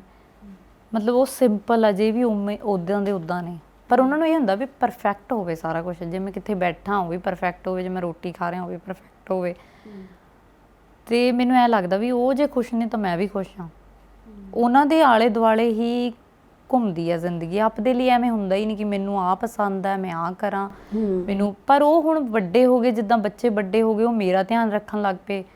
ਬੰਟੀ ਵੀ ਜਦੋਂ ਟਾਈਮ ਹੁੰਦਾ ਉਹ ਮੇਰੇ ਲਈ ਕਰਦੇ ਆ, ਮੈਂ ਉਹਨਾਂ ਲਈ ਕਰਦੀ ਹਾਂ। ਜਿਵੇਂ ਤੁਸੀਂ ਤਾਂ ਇਹ ਚੀਜ਼ ਸਮਝ ਗਏ ਹੈ ਨਾ ਵੀ ਇਹ ਪ੍ਰੋਫੈਸ਼ਨ ਹੀ ਇੱਦਾਂ ਦਾ, ਜਾਂ ਏਜ ਦੇ ਹਿਸਾਬ ਨਾਲ ਉਹ ਤੁਹਾਡਾ ਇੱਕ ਮਾਨਸਿਕਤਾ ਤੁਹਾਡੀ ਸਿਆਣੀ ਹੁੰਦੀ ਜਾਂਦੀ ਹੈ ਕਿ ਹਾਂ ਨਹੀਂ ਵੀ ਠੀਕ ਆ, ਕੋਲ ਬੈਠੇ ਰਹਿਣਾ ਹੀ ਕਾਫੀ ਨਹੀਂ ਹੁੰਦਾ ਹੈਗਾ। ਵੀ ਜੇ ਵੈਸੇ ਵੀ ਤੁਸੀਂ ਦੂਰੀ 'ਤੇ ਇੱਕ ਦੂਜੇ ਦਾ ਖਿਆਲ ਰੱਖ ਰਹੇ ਹੋ, ਇੱਕ ਦੂਜੇ ਬਾਰੇ ਸੋਚ ਰਹੇ ਹੋ, ਤਾਂ ਉਹ ਵੀ ਇੱਕ ਨਾਲ ਹੋਣ ਵਰਗਾ ਹੀ ਹੁੰਦਾ, ਹੈ ਨਾ। ਬੱਚੇ ਇਸ ਚੀਜ਼ ਨੂੰ ਸਮਝਦੇ ਨੇਗੇ ਕਿਉਂਕਿ ਬੱਚਿਆਂ ਨੂੰ ਤਾਂ ਦੋਨੋਂ ਫਿਗਰ ਦੀ ਉਨੀ ਹੀ ਲੋੜ ਹੁੰਦੀ ਆ, ਮਾਂ ਦੀ ਵੀ ਅਤੇ ਪਿਓ ਦੀ ਵੀ, ਹੈ ਨਾ। ਤਾਂ ਕਦੇ ਉਹ ਬੱਚੇ ਇਸ ਚੀਜ਼ ਨੂੰ ਲੈ ਕੇ ਉਹਨਾਂ ਨੇ ਕਦੇ ਸ਼ਿਕਾਇਤ ਕੀਤੀ ਹੈ ਵੀ ਪਾਪਾ ਉਨਾ ਟਾਈਮ ਜਾਂ ਸਾਨੂੰ ਮਿਲਦਾ ਨਹੀਂ ਜਿੰਨਾ ਅਸੀਂ ਚਾਹੁੰਦੇ ਹਾਂ, ਜਾਂ ਉਹਨਾਂ ਦੇ ਕਿਸੇ ਕੰਮ ਨੂੰ ਲੈ ਕੇ ਮੰਨ ਲਓ ਉਹਨਾਂ ਦੀ ਕੋਈ ਪੇਰੈਂਟ ਟੀਚਰਸ ਮੀਟਿੰਗ ਆ ਤਾਂ ਭਾਜੀ ਅਟੈਂਡ ਕਰਦੇ ਨੇ ਉਹ ਚੀਜ਼ਾਂ? ਜਦੋਂ ਟਾਈਮ ਹੁੰਦਾ ਜ਼ਰੂਰ ਕਰਦੇ ਨੇ, ਸ਼ੁਰੂ ਤੋਂ ਕਰਦੇ ਆਏ ਆ। ਜਦੋਂ ਜਾਨਵੀ ਨੇ ਸਕੂਲਿੰਗ ਸ਼ੁਰੂ ਕੀਤੀ ਜਲੰਧਰ ਤੋਂ, ਅਤੇ ਉਹੀ ਛੱਡ ਕੇ ਆਉਂਦੇ ਹੁੰਦੇ ਸੀਗੇ, ਮੈਂ ਲੈ ਕੇ ਆਉਂਦੀ ਹੁੰਦੀ ਸੀਗੀ। ਜਾਨਵੀ ਨੂੰ ਕਾਫੀ ਟਾਈਮ ਮਿਲਿਆ ਉਹਨਾਂ ਦਾ, ਪਰ ਜਸਨੇਹ ਨੂੰ ਨਹੀਂ ਮਿਲਿਆ ਉਹਨਾਂ। ਪਰ ਹੁਣ ਮਿਲਿਆ। ਉਹ ਜੇ ਅਸੀਂ ਬੱਚਿਆਂ ਨੂੰ ਜਦੋਂ ਆਪਾਂ ਪਰਵਰਿਸ਼ ਕਰ ਰਹੇ ਹੁੰਦੇ ਹਾਂ ਨਾ, ਜੇ ਅਸੀਂ ਉਹ ਪਹਿਲਾਂ ਹੀ ਦਿਮਾਗ 'ਚ ਚੀਜ਼ਾਂ ਪਾਉਂਦੇ ਰਹਿੰਦੇ ਹਾਂ ਨਾ ਥੋੜ੍ਹੀਆਂ ਥੋੜ੍ਹੀਆਂ, ਕਿ ਉਹ ਜੇ ਬਾਹਰ ਨੇ ਉਹ ਵੀ ਤੁਹਾਡੇ ਲਈ ਨੇ, ਜੇ ਉਹ ਤੁਹਾਡੇ ਨਾਲ ਨੇ ਉਹ ਵੀ ਤੁਹਾਡੇ ਲਈ ਨੇ। ਉਹ ਤੁਸੀਂ ਦੇਖਣਾ, ਤੁਸੀਂ ਉਸ ਚੀਜ਼ ਨੂੰ ਨੈਗੇਟਿਵ ਨਹੀਂ ਲੈਣਾ। ਜੇ ਉਹ ਚੀਜ਼ਾਂ ਤੁਸੀਂ ਕਰਦੇ ਰਹਿੰਦੇ ਹੋ ਫਿਰ ਕੋਈ ਫਰਕ ਨਹੀਂ ਪੈਂਦਾ। ਉਹਨਾਂ ਨੂੰ ਕੋਈ ਇੰਨਾ ਨਹੀਂ, ਉਹਨਾਂ ਨੂੰ ਪ੍ਰਾਊਡ ਫੀਲ ਹੁੰਦਾ, ਸਿਰਫ ਵਧੀਆ ਫੀਲ ਹੁੰਦਾ। ਉਹ ਵਧੀਆ ਹੀ ਉਹ ਕਰਦੇ ਆ।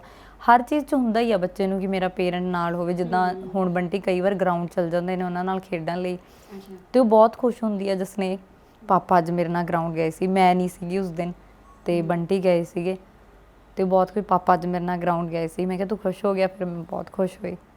ਮਤਲਬ ਉਹਨਾਂ ਨੂੰ ਉਨੀ ਚੀਜ਼ 'ਚ ਬਹੁਤ ਹੈ। ਜੇ ਇਹ 10 ਮਿੰਟ ਵੀ ਬੈਠ ਜਾਣ ਨਾ ਸਾਹਮਣੇ, ਇਹ ਵੀ ਪੁੱਛ ਲਿਆ ਕਿ ਜਸਨੇਹ ਤੁਸੀਂ ਕੀ ਕੀਤਾ, ਜਾਨਵੀ ਤੁਸੀਂ ਕੀ ਕੀਤਾ, ਉਹਨਾਂ ਲਈ ਉਹ ਕਾਫੀ ਹੈ। ਉਹਨਾਂ ਨੂੰ ਲੱਗਦਾ ਕਿ ਹਾਂ ਪਾਪਾ ਕੰਮ ਕਰ ਰਹੇ ਨੇ, ਠੀਕ ਹੈ, ਕੋਈ ਨਹੀਂ, ਇਟਸ ਓਕੇ। ਜੇ ਤੁਸੀਂ ਸ਼ੁਰੂ 'ਚ ਦੱਸਦੇ ਆ ਰਹੇ ਹੋ, ਜੇ ਤੁਸੀਂ ਇਹੀ ਆਪ ਵੀ ਅਪਸੈਟ ਹੈ ਇਸ ਚੀਜ਼ ਨੂੰ ਲੈ ਕੇ ਕਿ ਉਹ ਇਹ ਹੈ ਉਹ ਹੈ, ਫਿਰ ਉਹੀ ਚੀਜ਼ ਬੱਚਿਆਂ 'ਚ ਵੀ ਆ ਜਾਂਦੀ ਹੈ। ਜੇ ਤੁਸੀਂ ਇਹ ਕਹਿ ਰਹੇ ਹੋ ਵੀ ਨਹੀਂ, ਵੀ ਉਹਨਾਂ ਨੂੰ ਕੰਮ ਵੀ ਆਪਣੇ ਲਈ ਕਰ ਰਹੇ ਨੇ, ਜੇ ਤੁਸੀਂ ਇੱਦਾਂ ਦੀ ਲਾਈਫ ਤੁਹਾਡੀ ਫੇਰ ਹੀ ਹੈ ਜੇ ਤੁਸੀਂ ਉਹ ਕੰਮ ਕਰਨਗੇ, ਤੇ ਇਹੀ ਫਰਕ ਹੁੰਦਾ ਬਸ। ਜਾਨਵੀ ਦਾ ਜਦੋਂ ਬਰਥ ਹੋਇਆ ਉਹ ਤੁਹਾਡੇ ਲਈ ਪਹਿਲਾ ਬੱਚਾ ਸੀਗਾ। ਹਰ ਇੱਕ ਨੂੰ ਪਹਿਲੇ ਬੱਚੇ ਦਾ ਬਹੁਤ ਚਾਅ ਹੁੰਦਾ, ਅਤੇ ਨਾਂ ਵੀ ਮੈਨੂੰ ਲੱਗਦਾ ਤੁਸੀਂ ਦੋਨਾਂ ਨੇ ਪਹਿਲਾਂ ਹੀ ਸੋਚ ਲਿਆ ਸੀ, ਹੈ ਨਾ। ਹਾਂਜੀ, ਵੀ ਜੇ ਬੇਟੀ ਹੋਈ ਤਾਂ ਆਪਾਂ ਉਹਦਾ ਨਾਂ ਜਾਨਵੀ ਰੱਖਾਂਗੇ। ਹਾਂਜੀ, ਜਦੋਂ ਜਸਨੇਹ ਦਾ ਬਰਥ ਹੋਇਆ ਹੋਣਾ ਤਾਂ ਆਪਣੇ ਘਰਾਂ 'ਚ, ਕਿਉਂਕਿ ਆਪਾਂ ਉਸੇ ਸੁਸਾਇਟੀ ਨੂੰ ਬਿਲੋਂਗ ਕਰਦੇ ਹਾਂ, ਵੀ ਆਪਣੇ ਘਰਾਂ 'ਚ ਹੁੰਦਾ ਵੀ ਜਦੋਂ ਚੱਲ ਠੀਕ ਆ ਪਹਿਲੀ ਕੁੜੀ ਆ ਗਈ ਸਹੀ ਆ, ਪਰ ਜਿਹੜਾ ਦੂਜਾ ਬੱਚਾ ਉਹ ਮੁੰਡਾ ਹੀ ਹੋਣਾ ਚਾਹੀਦਾ। ਤੇ ਦੂਜੇ ਪਾਸੇ ਜਦੋਂ ਤੁਸੀਂ ਫਾਈਨੈਂਸ਼ਲੀ ਸਕਸੈਸਫੁਲ ਹੋ ਜਾਂਦੇ ਹੋ, ਆਪਾਂ ਨੂੰ ਚਾਹੀਦਾ, ਆਪਾਂ ਨੂੰ ਲੱਗਣ ਲੱਗ ਜਾਂਦਾ ਕਿ ਇਹਨੂੰ ਸੰਭਾਲਣ ਦੇ ਲਈ ਹੁਣ ਮੁੰਡਾ ਹੋਣਾ ਬਹੁਤ ਜ਼ਰੂਰੀ ਹੈ ਨਾ। ਕਿ ਜਦੋਂ ਤੁਹਾਡਾ ਦੂਜਾ ਬੱਚਾ ਹੋਣ ਵਾਲਾ ਸੀ, ਜਸਨੇਹ ਹੋਣ ਵਾਲੀ ਸੀਗੀ, ਤੁਹਾਡੇ ਤੇ ਭਾਜੀ ਦੇ ਮਾਈਂਡ 'ਚ ਥਾਟ ਆਇਆ ਸੀ, ਜਾਂ ਤੁਸੀਂ ਫੈਮਿਲੀ ਵੱਲੋਂ, ਸੁਸਾਇਟੀ ਵੱਲੋਂ ਇਹ ਪ੍ਰੈਸ਼ਰ ਇੱਕ ਮਹਿਸੂਸ ਕੀਤਾ ਸੀਗਾ ਕਿ ਹੁਣ ਮੁੰਡਾ ਉਮੀਦ ਕੀਤਾ ਜਾ ਰਿਹਾ, ਜਾਂ ਤੁਹਾਡਾ ਦੋਨਾਂ ਦਾ ਕੀ ਰਿਐਕਸ਼ਨ ਸੀਗਾ? ਸਾਰਿਆਂ ਨੂੰ ਇਹੀ ਸੀਗਾ ਕਿ ਮੁੰਡਾ ਹੋਊਗਾ। ਕੋਈ ਮੈਨੂੰ ਕਹਿ ਰਿਹਾ ਇੱਥੋਂ ਮੈਡੀਸਨ ਖਾ ਲਓ, ਇੱਥੋਂ ਮੁੰਡਾ ਹੋ ਜਾਂਦਾ, ਮੈਡੀਸਨ ਖਾ ਕੇ ਗਾਂ ਦੇ ਦੁੱਧ ਨਾਲ ਖਾ ਲਓ, ਕੋਈ ਟੈਬਲੇਟ ਮਿਲਦੀ ਆ ਉਹ ਖਾ ਲਓ, ਇਹ ਖਾ ਲਓ, ਅਤੇ ਅਲੱਗ-ਅਲੱਗ ਚੀਜ਼ਾਂ ਕਿ ਤੁਹਾਡੇ ਫੇਸ 'ਤੇ ਗਲੋ ਹੈ, ਮੁੰਡਾ ਹੀ ਹੋਊਗਾ, ਜਿਹੜੀਆਂ ਛੋਟੀਆਂ-ਛੋਟੀਆਂ ਚੀਜ਼ਾਂ ਹੁੰਦੀਆਂ ਨੇ। ਫਿਰ ਜਦੋਂ ਜਸਨੇਹ ਹੋਈ, ਸਾਨੂੰ ਤਾਂ ਨਹੀਂ ਲੱਗਾ ਇਹ ਚੀਜ਼ਾਂ, ਕਿ ਮੈਨੂੰ ਲੱਗੀ ਜਦੋਂ ਮੈਂ ਪੁੱਛਿਆ, ਮੈਨੂੰ ਹੋਸ਼ ਆਇਆ ਕਿ ਕੀ ਹੋਇਆ। ਇਹ ਕਹਿੰਦੇ ਵੀ ਬੇਟੀ ਹੋਈ ਆ ਵੀ, ਅਤੇ ਮੈਂ ਕਿਹਾ ਕਿ ਮੇਰੀਆਂ ਅੱਖਾਂ ਭਰ ਗਈਆਂ, ਮਤਲਬ ਮੈਨੂੰ ਇਹ ਲੱਗਿਆ ਕਿ ਸਾਰੇ ਕਹਿਣਗੇ ਵੀ ਫਿਰ ਕੁੜੀ ਹੋ ਗਈ। ਬੰਟੀਆਂ ਦੀ ਜੇ ਦੇਖੇਂਗੀ ਨਾ, ਦੇਖਦੀ ਰਹਿ ਜਾਏਗੀ। ਅੱਛਾ, ਇਹ ਸ਼ਬਦ ਸੀਗੇ ਬੰਟੀ ਦੇ ਉਸ ਟਾਈਮ। ਉਹਨਾਂ ਨੇ ਮੈਨੂੰ ਦਿਖਾਇਆ ਅਤੇ ਸੱਚੀ ਮੈਂ ਦੇਖਦੀ ਰਹਿ ਗਈ। ਜਦੋਂ ਦਾ ਬਰਥ ਹੋਇਆ ਸੀ, ਬੰਟੀ ਨੂੰ ਫੜਾਇਆ ਸੀ ਲਿਆ ਕੇ ਬਾਹਰ, ਬੰਟੀ ਕਹਿੰਦੇ ਮੈਂ ਹੈਰਾਨ ਹੋ ਗਿਆ ਸੀ ਵੀ ਇਹ ਬੱਚਾ ਸਾਡਾ ਤੇ ਨਹੀਂ ਹੋ ਸਕਦਾ। ਪਰ ਉਹ ਇੰਨਾ ਕੁ ਕੁਛ ਲੈ ਕੇ ਆਈ ਸਾਡੇ ਲਈ, ਸਾਨੂੰ ਕਦੀ ਫੀਲ ਨਹੀਂ ਹੋਈ ਇਹ ਚੀਜ਼। ਪਰ ਮੈਨੂੰ ਫੈਮਿਲੀ ਵੱਲੋਂ ਜਾਂ ਰਿਸ਼ਤੇਦਾਰਾਂ ਵੱਲੋਂ ਤਾਂ ਹੁੰਦੀਆਂ, ਸੋਸਾਇਟੀ ਵੱਲੋਂ ਤਾਂ ਹੁੰਦੀਆਂ ਹੀ ਨੇ ਕਿ ਕੋਈ ਨਹੀਂ, ਫਿਰ ਕੀ ਹੋ ਗਿਆ, ਹੋ ਜਾਊਗਾ, ਮੁੰਡਾ ਹੋ ਜਾਊਗਾ। ਜਦੋਂ ਇਹਨਾਂ ਦੇ ਛੋਟੇ ਬ੍ਰਦਰ ਦੇ ਬੇਟਾ ਹੋਇਆ, ਉਦੋਂ ਸਾਰੇ ਰਿਸ਼ਤੇਦਾਰ, ਕੋਈ ਨਹੀਂ ਭਾਈ, ਮੁੰਡਾ ਰੱਬ ਤੈਨੂੰ ਵੀ ਦਊਗਾ। ਮੈਂ ਕਿਹਾ ਸਾਨੂੰ ਕਦੇ ਨੀਡ ਹੀ ਨਹੀਂ ਲੱਗੀ। ਅਤੇ ਨਾਲੇ ਤੁਹਾਨੂੰ ਇਹ ਕੀ ਸ਼ੋਰਟੀ ਹੁੰਦੀ ਹੈ ਕਿ ਤੁਹਾਡੀ ਜਿਹੜੀ ਵਿਰਾਸਤ ਆ ਉਹ ਤੁਹਾਡਾ ਮੁੰਡਾ ਹੀ ਸੰਭਾਲ ਸਕਦਾ।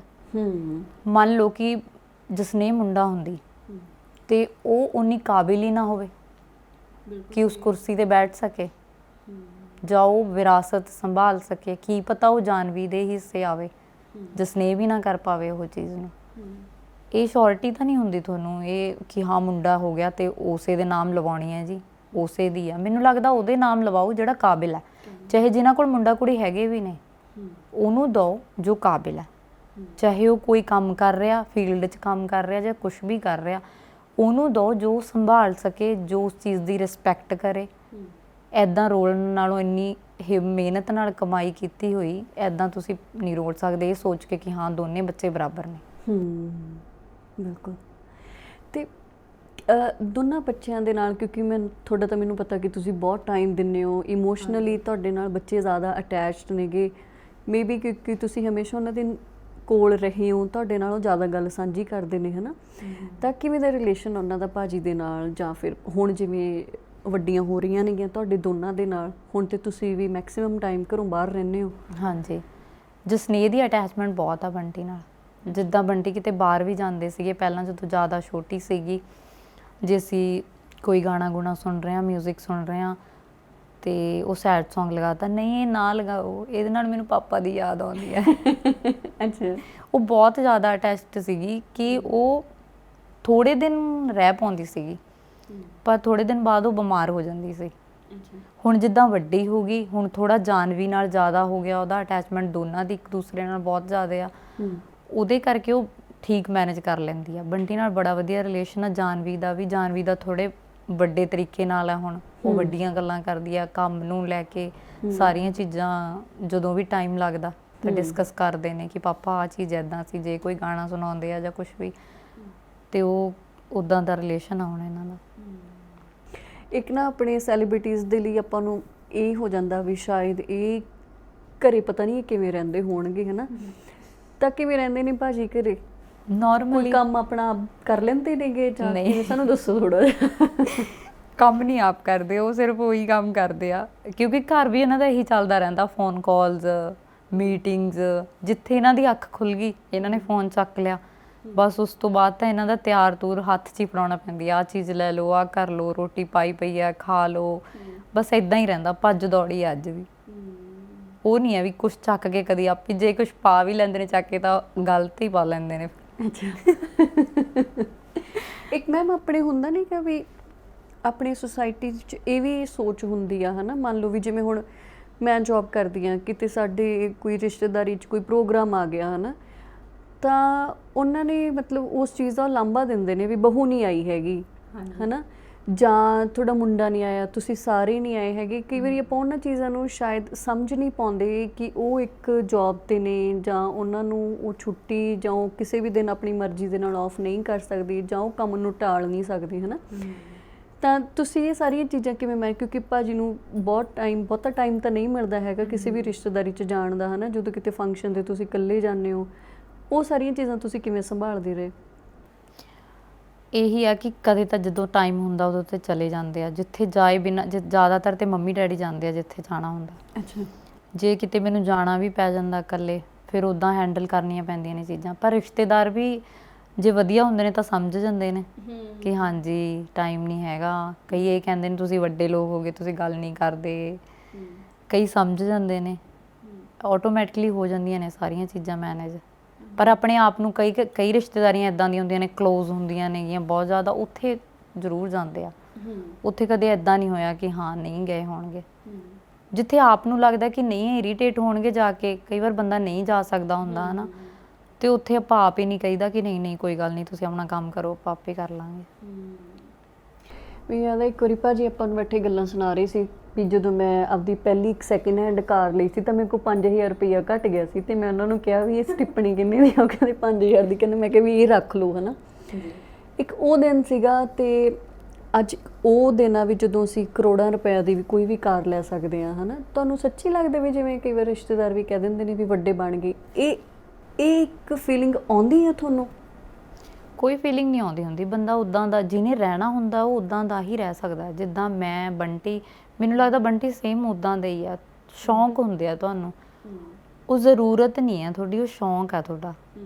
ਮੈਨੂੰ ਲੱਗਦਾ ਜਿਹੜਾ ਬੰਦਾ ਇੰਨੀ ਮਿਹਨਤ ਕਰ ਰਿਹਾ, ਉਹ ਜੇ ਢਿੱਡ ਬੰਨ ਕੇ ਕਿ ਹਾਂ ਨਹੀਂ ਜੀ ਫਲਾਣਾ ਬੰਦਾ ਕੀ ਕਹੂਗਾ, ਮੈਂ ਤਾਂ ਨਹੀਂ ਇਹ ਚੀਜ਼ ਲੈਣੀ, ਕਿਤੇ ਮੈਨੂੰ ਫੁਕਰਾ ਨਾ ਕਹਿਣ ਜਾਂ ਕੁਛ ਵੀ ਕਹਿਣ, ਇੱਦਾਂ ਦਾ ਕੁਛ ਨਹੀਂ ਹੁੰਦਾ। ਉਹ ਸ਼ੌਂਕ ਹੁੰਦਾ। ਜੇ ਤੁਸੀਂ ਕਮਾਈ ਕਰ ਰਹੇ ਹੋ ਤਾਂ ਆਪਦੇ ਸ਼ੌਂਕ ਪਹਿਲਾਂ ਪੂਰੇ ਕਰੋ, ਕਿਉਂਕਿ ਜੇ ਤੁਸੀਂ ਉਹੀ ਨਹੀਂ ਪੂਰੇ ਕੀਤੇ ਨਾ, ਫਿਰ ਤੁਹਾਨੂੰ ਸਾਰੀ ਉਮਰ ਇਹੀ ਰਹਿਣਾ ਵੀ ਮੈਂ ਕਿਸ ਚੀਜ਼ ਲਈ ਕਮਾਇਆ। ਪਰ ਅੱਜ ਤੁਹਾਨੂੰ ਇਹ ਫੀਲ ਹੋਊਗਾ ਕਿ ਹਾਂ ਜੇ ਮੈਂ ਕਮਾਇਆ ਤਾਂ ਮੈਂ ਸ਼ੌਂਕ ਵੀ ਪੂਰੇ ਕੀਤੇ ਆਪਣੇ। ਉਹਨਾਂ ਨੂੰ ਕੋਈ ਨਸ਼ਾ ਨਹੀਂ ਹੈ, ਕੋਈ ਗੱਲ ਕਿਸੇ ਚੀਜ਼ 'ਤੇ ਉਹ ਫਾਲਤੂ ਵੇਸਟੇਜ ਨਹੀਂ ਕਰਦੇ ਹੈਗੇ। ਜੇ ਉਹ ਜਿੱਥੇ ਬੈਠੇ ਨੇ ਉਹ ਵਧੀਆ ਜਗ੍ਹਾ ਹੋਣੀ ਚਾਹੀਦੀ ਆ, ਹੈ ਨਾ। ਆਫਿਸ ਲਾ ਲਓ, ਘਰ ਲਾ ਲਓ, ਕਿਉਂਕਿ ਆਰਟਿਸਟ ਨੂੰ ਥੋੜ੍ਹਾ ਇੱਦਾਂ ਦੀਆਂ ਚੀਜ਼ਾਂ ਵਧੀਆ ਲੱਗਦੀਆਂ ਨੇ ਕਿ ਹਾਂ ਸਾਰਾ ਕੁਝ ਵਧੀਆ ਹੋਵੇ, ਪਰਫੈਕਟ ਹੋਵੇ, ਫਿਰ ਉਹਦਾ ਹੋਰ ਵੀ ਦਿਲ ਕਰਦਾ ਕੰਮ ਕਰਨ ਨੂੰ।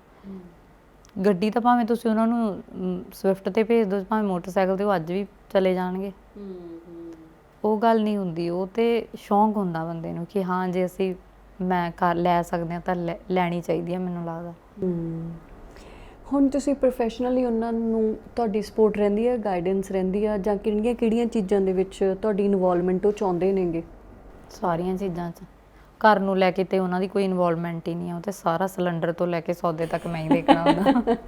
ਹਾਂ, ਮਤਲਬ ਬੱਚਿਆਂ ਤੱਕ ਸਾਰਾ ਕੁਛ, ਰਿਸ਼ਤਿਆਂ ਤੱਕ, ਅਤੇ ਆਫਿਸ ਨੂੰ ਲੈ ਕੇ ਹਰ ਇੱਕ ਚੀਜ਼ ਦੇ ਵਿੱਚ ਸਾਰੀ ਸਲਾਹ ਕਰਦੇ ਹਾਂ ਅਸੀਂ ਦੋਨੋਂ ਬੈਠ ਕੇ ਕਿ ਹਾਂ ਇੱਦਾਂ। ਉਹ ਆਪਣੀਆਂ ਗੱਲਾਂ ਦੱਸਦੇ ਨੇ, ਮੈਂ ਆਪਣੀਆਂ ਕਿ ਹਾਂ ਅੱਜ ਮੈਂ ਸਟੂਡੀਓ ਗਿਆ ਸੀ ਅਤੇ ਮੈਂ ਆਹ ਬਣਾਇਆ ਗਾਣਾ, ਅਤੇ ਆਹ ਕਿੱਦਾਂ ਲੱਗ ਰਿਹਾ, ਉਹ ਸਾਰੀਆਂ ਚੀਜ਼ਾਂ 'ਚ। ਪਰ ਮੈਨੂੰ ਲੱਗਦਾ ਉਹਨਾਂ ਦਾ ਐਕਸਪੀਰੀਅੰਸ ਬਹੁਤ ਜ਼ਿਆਦਾ ਆ। ਮੈਂ ਤਾਂ ਉਹਨਾਂ ਨੂੰ ਦੇਖ ਕੇ ਸਿੱਖ ਰਹੀ ਹਾਂ ਕਿ ਹਾਂ ਉਹਦਾ ਤੀਜਾ ਹਿੱਸਾ ਵੀ ਜੇ ਕਰ ਸਕਾ ਤਾਂ ਬਹੁਤ ਵਧੀਆ ਉਹਨਾਂ ਨੂੰ ਹੈਲਪ ਮਿਲੂਗੀ, ਉਹਨਾਂ ਦਾ ਸਟਰੈਸ ਘਟੂਗਾ। ਬਾਕੀ ਆਫਿਸ ਦੀਆਂ ਛੋਟੀਆਂ ਚੀਜ਼ਾਂ ਨੂੰ ਲੈ ਕੇ ਜਿਨ੍ਹਾਂ 'ਤੇ ਉਹ ਧਿਆਨ ਨਹੀਂ ਦੇ ਸਕਦੇ ਬਿਲਕੁਲ ਵੀ, ਜਿਹੜੇ ਆਪਣੇ EMPLOYEES ਕੰਮ ਕਰਦੇ ਨੇਗੇ, ਉਹਨਾਂ ਦੀ ਹਰ ਜ਼ਰੂਰਤ, ਉਹਨਾਂ ਦੀ ਕੋਈ ਤਕਲੀਫ, ਕੋਈ ਚੀਜ਼ ਦੀ ਲੋੜ, ਇੱਦਾਂ ਫੈਮਿਲੀ ਜੀ ਵਾਂਗੂ ਰਹਿਣਾ ਵਧੀਆ ਲੱਗਦਾ ਕਿ ਹਾਂ ਸਾਰੇ ਇੱਦਾਂ ਖੁਸ਼ ਹੋਣ। ਜੇ ਉਹਨਾਂ ਨੂੰ ਕੰਮ ਕਰਨਾ ਵੀ ਪੈ ਜੇ ਫਾਲਤੂ, ਤਾਂ ਉਹਨਾਂ ਨੂੰ ਇਹ ਨਾ ਲੱਗੇ ਕਿ ਹਾਂ ਸਾਨੂੰ ਫਾਲਤੂ ਕਰਨਾ ਪੈ ਰਿਹਾ। ਅੱਜ ਤੱਕ ਦਾ ਐਕਸਪੀਰੀਅੰਸ ਤਾਂ ਮੈਨੂੰ ਲੱਗਦਾ ਇਹੀ ਹੈ ਕਿ ਹਾਂ ਸਾਰੇ ਖੁਸ਼ ਨੇ ਕਿ ਹਾਂ ਇੱਥੇ ਆ ਕੇ ਵੀ ਖੁੱਲ੍ਹਾ ਕੰਮ ਕਰਨਾ ਪਿਆ ਮੈਨੂੰ ਮਿਲਦਾ, ਅੱਗੇ ਵਧਣ ਨੂੰ ਮਿਲਦਾ। ਜੋ ਉਹਨਾਂ ਨੂੰ ਲੱਗਦਾ ਕਿ ਜੇ ਕੋਈ ਬੰਦਾ ਬਹੁਤ ਕੁਛ ਕਰ ਸਕਦਾ ਅਤੇ ਮੈਂ ਉਹਦੇ ਲਈ ਕੁਛ ਵੀ ਕਰਨ ਨੂੰ ਤਿਆਰ ਹਾਂ। ਉਹ ਚੀਜ਼ਾਂ ਵਧੀਆ ਲੱਗਦੀਆਂ ਮੈਨੂੰ। ਹੋਰ ਕੁਛ ਤੁਸੀਂ ਆਪਣੀ ਪਹਿਲੀ ਲਾਈਫ ਦਾ, ਜਦੋਂ ਤੁਹਾਡਾ ਸਟਰਗਲਿੰਗ ਟਾਈਮ ਸੀਗਾ, ਹੋਰ ਕੁਛ ਸੰਭਾਲ ਕੇ ਰੱਖਿਆ ਹੋਇਆ ਤੁਸੀਂ? ਸਾਰੀਆਂ ਚੀਜ਼ਾਂ, ਭਾਂਡੇ ਵੀ, ਬੈਗ ਵੀ, ਕਾਫੀ ਚੀਜ਼ਾਂ ਹੋਣਗੀਆਂ ਮੈਨੂੰ ਲੱਗਦਾ।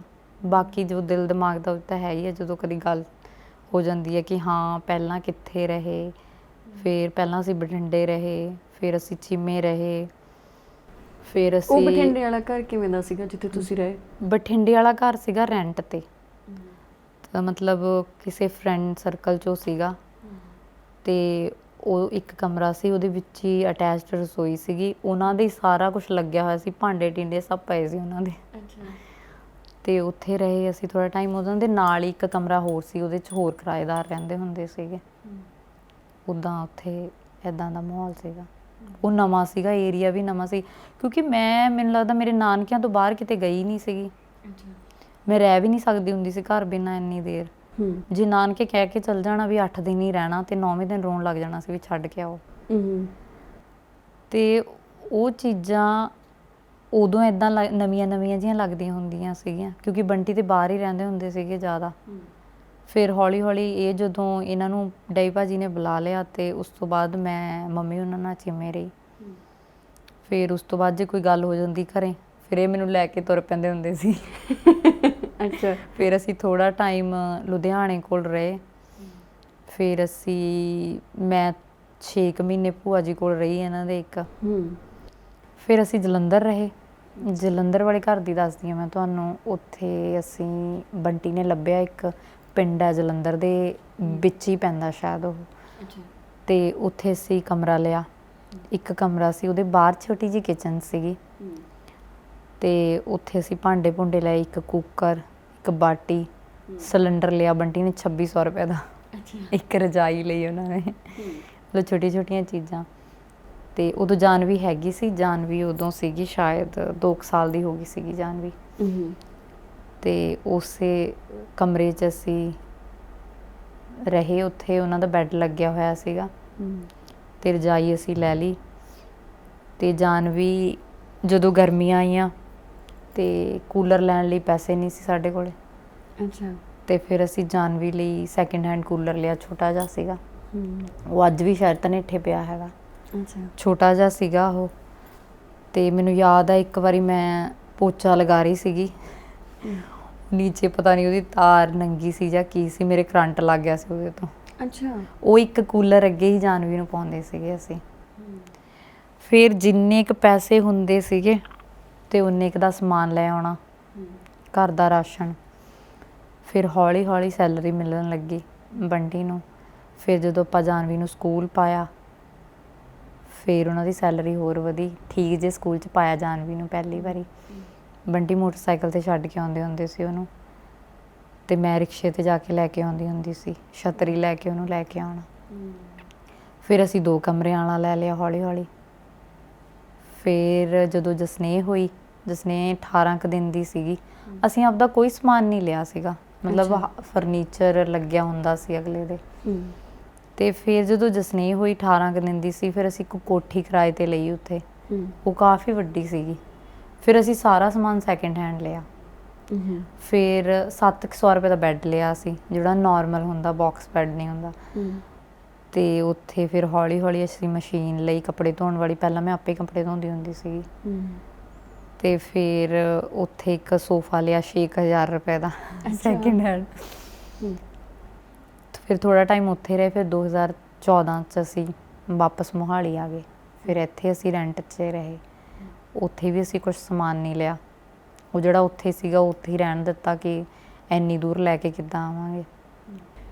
ਤੇ ਤੁਹਾਡੀਆਂ ਦੋਨੋਂ ਬੇਟੀਆਂ ਦਾ ਜਦੋਂ ਜਨਮ ਹੋਇਆ ਨਾ, ਹਾਂਜੀ, ਤਾਂ ਘਰ ਦਾ ਕੋਈ ਵੀ ਤੁਹਾਡਾ ਨਾ ਪੇਕਿਆਂ ਵੱਲੋਂ ਨਾ ਸਹੁਰਿਆਂ ਵੱਲੋਂ ਕੋਈ ਵੱਡਾ ਤੁਹਾਡੇ ਨਾਲ ਨਹੀਂ ਸੀਗਾ, ਹੈ ਨਾ? ਹਾਂਜੀ। ਤੇ ਆਪਾਂ ਨੂੰ ਜਦੋਂ ਪਹਿਲੇ ਬੱਚੇ, ਚਲੋ ਦੂਜਾ ਜਦੋਂ ਬੱਚਾ ਹੁੰਦਾ ਸੀ, ਪਹਿਲੇ ਬੱਚੇ ਦਾ ਸਾਡੇ ਕੋਲ ਐਕਸਪੀਰੀਅੰਸ ਹੁੰਦਾ, ਹੈ ਨਾ? ਹਾਂਜੀ। ਪਰ ਪਹਿਲੇ ਬੱਚੇ ਟਾਈਮ ਫਿਰ ਤੁਸੀਂ ਕਿਵੇਂ ਸੰਭਾਲਿਆ ਆਪਣੇ ਆਪ ਨੂੰ? ਸ਼ਾਇਦ ਜਦੋਂ ਤੁਸੀਂ ਉਦੋਂ ਹਸਪੀਟਲ ਗਏ ਤਾਂ ਭਾਜੀ ਵੀ ਨਾਲ ਨਹੀਂ ਸੀਗੇ, ਹੈ ਨਾ? ਹਾਂਜੀ। ਅਸੀਂ ਹਸਪੀਟਲ 'ਤੇ ਮੇਰੀ ਨਣਦ ਸੀਗੀ ਮੇਰੇ ਕੋਲੇ। ਅੱਛਾ। ਤੇ ਉਹ ਮੈਨੂੰ ਰਿਕਸ਼ੇ 'ਤੇ ਹਸਪੀਟਲ ਲੈ ਕੇ ਗਏ। 6 ਫੀਸ ਅਸੀਂ ਹਸਪੀਟਲ ਗਏ ਜਾਨਵੀ ਦੇ ਟਾਈਮ। ਤੇ ਉਹ ਕਹਿੰਦੇ ਵੀ ਤੁਹਾਡਾ ਸਜ਼ੇਰੀਅਨ ਹੋਣਾ ਤੇ ਤੁਸੀਂ ਸਾਡੇ ਆਪਰੇਸ਼ਨ ਥੀਏਟਰ 'ਚ ਤੇ ਮੈਡੀਸਨ ਪਾਈ ਹੋਈ ਹੈ ਤੇ ਤੁਹਾਨੂੰ ਰੈਫਰ ਕਰਨ ਲੱਗੇ ਆ 32 'ਚ। ਉਦੋਂ ਡਰ ਲੱਗਦਾ ਕਿ ਪਤਾ ਨਹੀਂ ਕੀ ਹੋਊਗਾ, ਉਹ ਕੀ ਕਰਨਗੇ ਜਾਂ ਕੀ ਨਹੀਂ ਹੈ, ਕਿਉਂਕਿ ਨੋਰਮਲ ਹੀ ਬੰਦੇ ਨੂੰ ਇੰਨਾ ਡਰ ਹੁੰਦਾ, ਨਾ ਨੋਰਮਲ ਦਾ ਪਤਾ ਹੁੰਦਾ, ਨਾ ਸਜ਼ੇਰੀਅਨ ਦਾ ਤੁਹਾਨੂੰ ਪਤਾ ਹੁੰਦਾ। ਤੇ ਉਹਨਾਂ ਨੇ ਉੱਥੋਂ ਸਾਨੂੰ ਰੈਫਰ ਕੀਤਾ। ਫਿਰ ਬੰਟੀ ਵੀ ਆ ਗਏ, ਉਹ ਇੱਕ ਫੇਸ 'ਚ ਸੀਗੇ ਤੇ ਉਹ ਆ ਗਏ ਤੇ ਅਸੀਂ ਰੈਫਰ ਕਰਕੇ ਉਹਨਾਂ ਨੇ ਸਾਨੂੰ, ਗੱਡੀ ਤੇ ਹੈ ਨਹੀਂ ਸੀ ਸਾਡੇ ਕੋਲ, ਕੁਝ ਨਹੀਂ ਸੀਗਾ ਸਾਧਨ ਜਾਣ ਲਈ, ਫਿਰ ਉਹਨਾਂ ਨੇ ਸਾਨੂੰ ਐਂਬੂਲੈਂਸ 'ਚ ਬਿਠਾਇਆ ਤੇ ਅਸੀਂ 32 'ਚ ਗਏ। ਉੱਥੇ ਜਾ ਕੇ ਅਸੀਂ ਚੈੱਕ ਕਰਾਇਆ, ਉਹ ਕਹਿੰਦੇ ਨਹੀਂ ਕੋਈ ਟੈਨਸ਼ਨ ਵਾਲੀ ਗੱਲ ਨਹੀਂ ਹੈਗੀ, ਬੇਬੀ ਨਾਰਮਲ ਹੋ ਜਾਣਾ। ਫਿਰ ਜਾਨਵੀ ਹੋਈ ਤੇ ਜਦੋਂ ਮੈਨੂੰ ਹੋਸ਼ ਆਇਆ, ਜਾਨਵੀ ਨੂੰ ਬੰਟੀ ਨੇ ਮੈਨੂੰ ਦਿਖਾਇਆ, ਕਹਿੰਦੇ ਵੀ ਪ੍ਰੀਤ ਜਾਨਵੀ ਆ ਗਈ। ਅੱਛਾ। ਹਾਂਜੀ। ਫਿਰ ਜਸਨੀਤ ਦਾ ਬਰਥ ਹੋਇਆ ਜਲੰਧਰ। ਉਸ ਟਾਈਮ 2012 'ਚ ਅਸੀਂ ਜਲੰਧਰ ਹੀ ਸੀਗੇ, ਉਹਦਾ ਪ੍ਰਾਈਵੇਟ ਹਸਪੀਟਲ 'ਚ ਹੋਇਆ। ਤੇ ਉਦੋਂ ਵੀ ਘਰੇ ਕੋਈ ਨਹੀਂ ਸੀ, ਮੈਂ ਤੇ ਬੰਟੀ ਗਏ। ਉਦੋਂ ਗੱਡੀ ਸੀਗੀ ਸਾਡੇ ਕੋਲੇ ਪੁਰਾਣੀ, ਤੇ ਉਹ ਮੈਨੂੰ ਲੈ ਕੇ ਗਏ। ਕੈਸ਼ ਨਹੀਂ ਸੀਗਾ ਉਹਨਾਂ ਕੋਲੇ, ਤੇ ਮੈਨੂੰ ਗੱਡੀ 'ਚ ਛੱਡ ਕੇ 15-20 ਮਿੰਟ ਉਹਨਾਂ ਨੇ ATM ਤੇ ਲਾ ਦੇ। ਤੁਸੀਂ ਲੇਬਰ ਪੇਨ 'ਚ ਸੀ? ਮੈਂ ਲੇਬਰ ਪੇਨ 'ਚ ਸੀ। ਅੱਛਾ।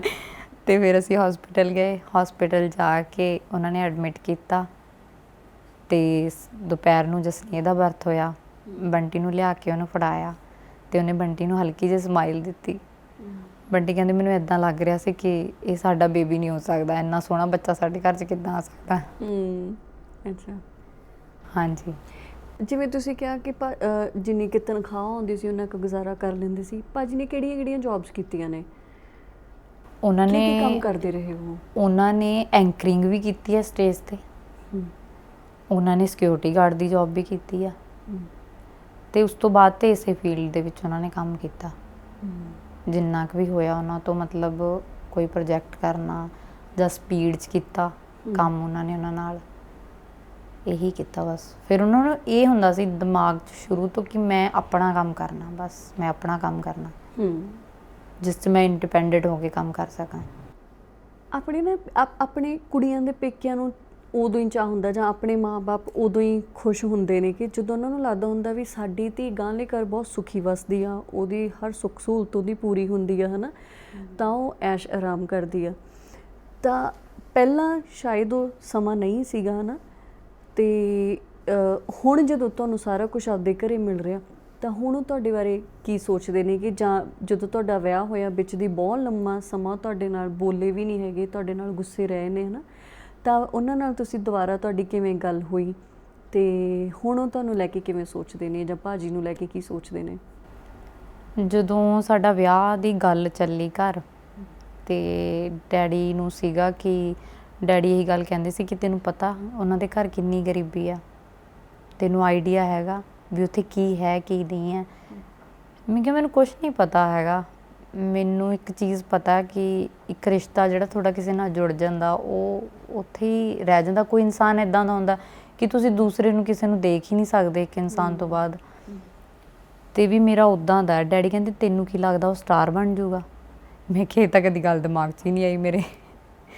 ਤੇ ਦੂਸਰੀ ਗੱਲ ਡੈਡੀ ਨੇ ਇੱਕ ਹੋਰ ਕਹੀ ਸੀ, ਕਹਿੰਦੇ ਵੀ, ਮੈਂ ਕਿਹਾ ਵੀ ਮੈਨੂੰ ਇਹ ਲੱਗਦਾ ਕਿ ਤੁਸੀਂ ਮੈਨੂੰ 15 ਕਿੱਲਿਆਂ ਵਾਲੇ ਦੇ ਵਿਆਹ ਦਿਓ, ਕਿਉਂਕਿ ਜੋ ਜੱਟਾਂ 'ਚ ਹੁੰਦਾ ਕਿ ਹਾਂ ਜ਼ਮੀਨ ਹੋਵੇ, ਮੇਨ ਤੇ ਜ਼ਮੀਨ ਤੇ ਘਰ ਦਾ ਹੀ ਹੁੰਦਾ, ਹੋਰ ਤੇ ਕੋਈ ਮਸਲਾ ਹੀ ਨਹੀਂ ਹੁੰਦਾ, ਚਾਹੇ ਮੁੰਡਾ ਸਾਰਾ ਦਿਨ ਮੰਜੇ ਤੇ ਪਿਆ, ਵੀ ਤੁਸੀਂ ਮੈਨੂੰ ਵਿਆਹ ਦਿਓ ਉੱਥੇ, ਹੈ ਨਾ। ਤੇ ਜੇ ਮੇਰਾ ਪੈੜਾ ਹੀ ਇੱਦਾਂ ਦਾ, ਉਹ ਮੇਰੇ ਜਾਣ ਸਾਰੀ ਉਹਦੇ 15 ਕਿੱਲੇ ਵਿਕ ਗਏ, ਫਿਰ ਤੁਸੀਂ ਮੈਨੂੰ ਵਾਪਸ ਲੈ ਆਓਗੇ?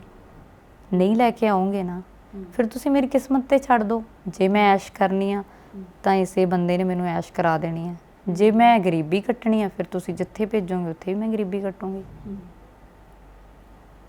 ਤੇ ਉਸ ਤੋਂ ਬਾਅਦ ਜਦੋਂ ਸਾਡਾ ਵਿਆਹ ਹੋਇਆ, ਵਿਆਹ ਤੋਂ 2 ਸਾਲ ਮੇਰੀ ਇਹਨਾਂ ਨਾਲ ਕੋਈ ਗੱਲ ਨਹੀਂ ਹੋਈ, ਜਦ ਕਿ ਮੈਂ 1 ਮਿੰਟ ਵੀ ਨਹੀਂ ਰਹਿ ਸਕਦੀ ਸੀ।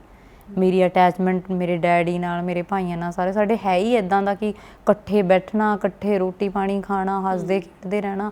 ਕਿਉਂਕਿ ਸਾਡੇ ਘਰ 'ਚ ਉਸ ਟਾਈਮ ਦੇ ਵਿੱਚ, ਜਿਸ ਟਾਈਮ ਕੁੜੀਆਂ ਨੂੰ ਇਹ ਕਹਿੰਦੇ ਸੀ ਵੀ ਕੁੜੀ ਹੋ ਗਈ ਮੇਰੀ, ਤਾਂ ਉਸ ਟਾਈਮ 'ਚ ਬਹੁਤ ਖੁਸ਼ੀ ਮਨਾਈ ਗਈ ਸੀ। ਮੈਂ ਆਪਣੇ ਨਾਨਕਿਆਂ 'ਚ, ਮੈਂ ਆਪਣੀ ਸਾਰੀ ਫੈਮਿਲੀ ਦੇ ਵਿੱਚ ਜਿੰਨੇ ਵੀ ਸਾਡੇ ਘਰ ਨੇ 3-4 ਤਾਇਆਂ ਚਾਚਿਆਂ ਦੀ, ਸਾਰਿਆਂ ਦੀ ਲਾਡਲੀ, ਉਹ ਸਾਰੇ ਡੈਡੀ ਦੇ ਮਗਰ ਪਏ ਹੋਏ ਸੀਗੇ ਵੀ ਤੁਸੀਂ ਕਰਦੇ ਕਿਉਂ ਨਹੀਂ, ਤੁਸੀਂ ਕਰੋ, ਸਾਤੋਂ ਰੋਂਦੀ ਚੰਗੀ ਨਹੀਂ ਲੱਗਦੀ, ਤੁਸੀਂ ਕਰ ਦਿਓ, ਕੋਈ ਗੱਲ ਨਹੀਂ, ਮਾਮਾ ਜੀ ਨਹੀਂ ਸਾਰੇ।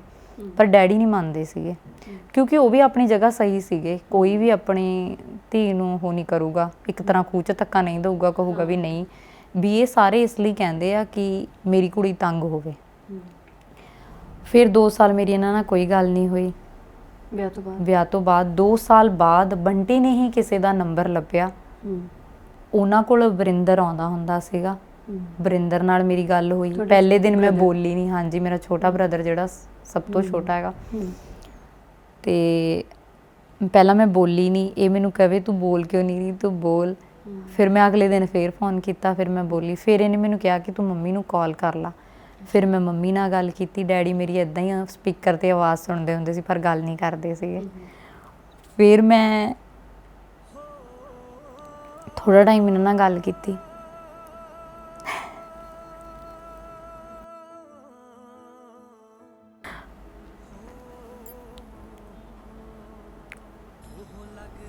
ਫਿਰ ਹੌਲੀ ਹੌਲੀ ਤੁਹਾਡੀ ਸਾਰਿਆਂ ਨਾਲ ਗੱਲ ਹੋਣੀ ਸ਼ੁਰੂ ਹੋਈ। ਫਿਰ ਮੈਂ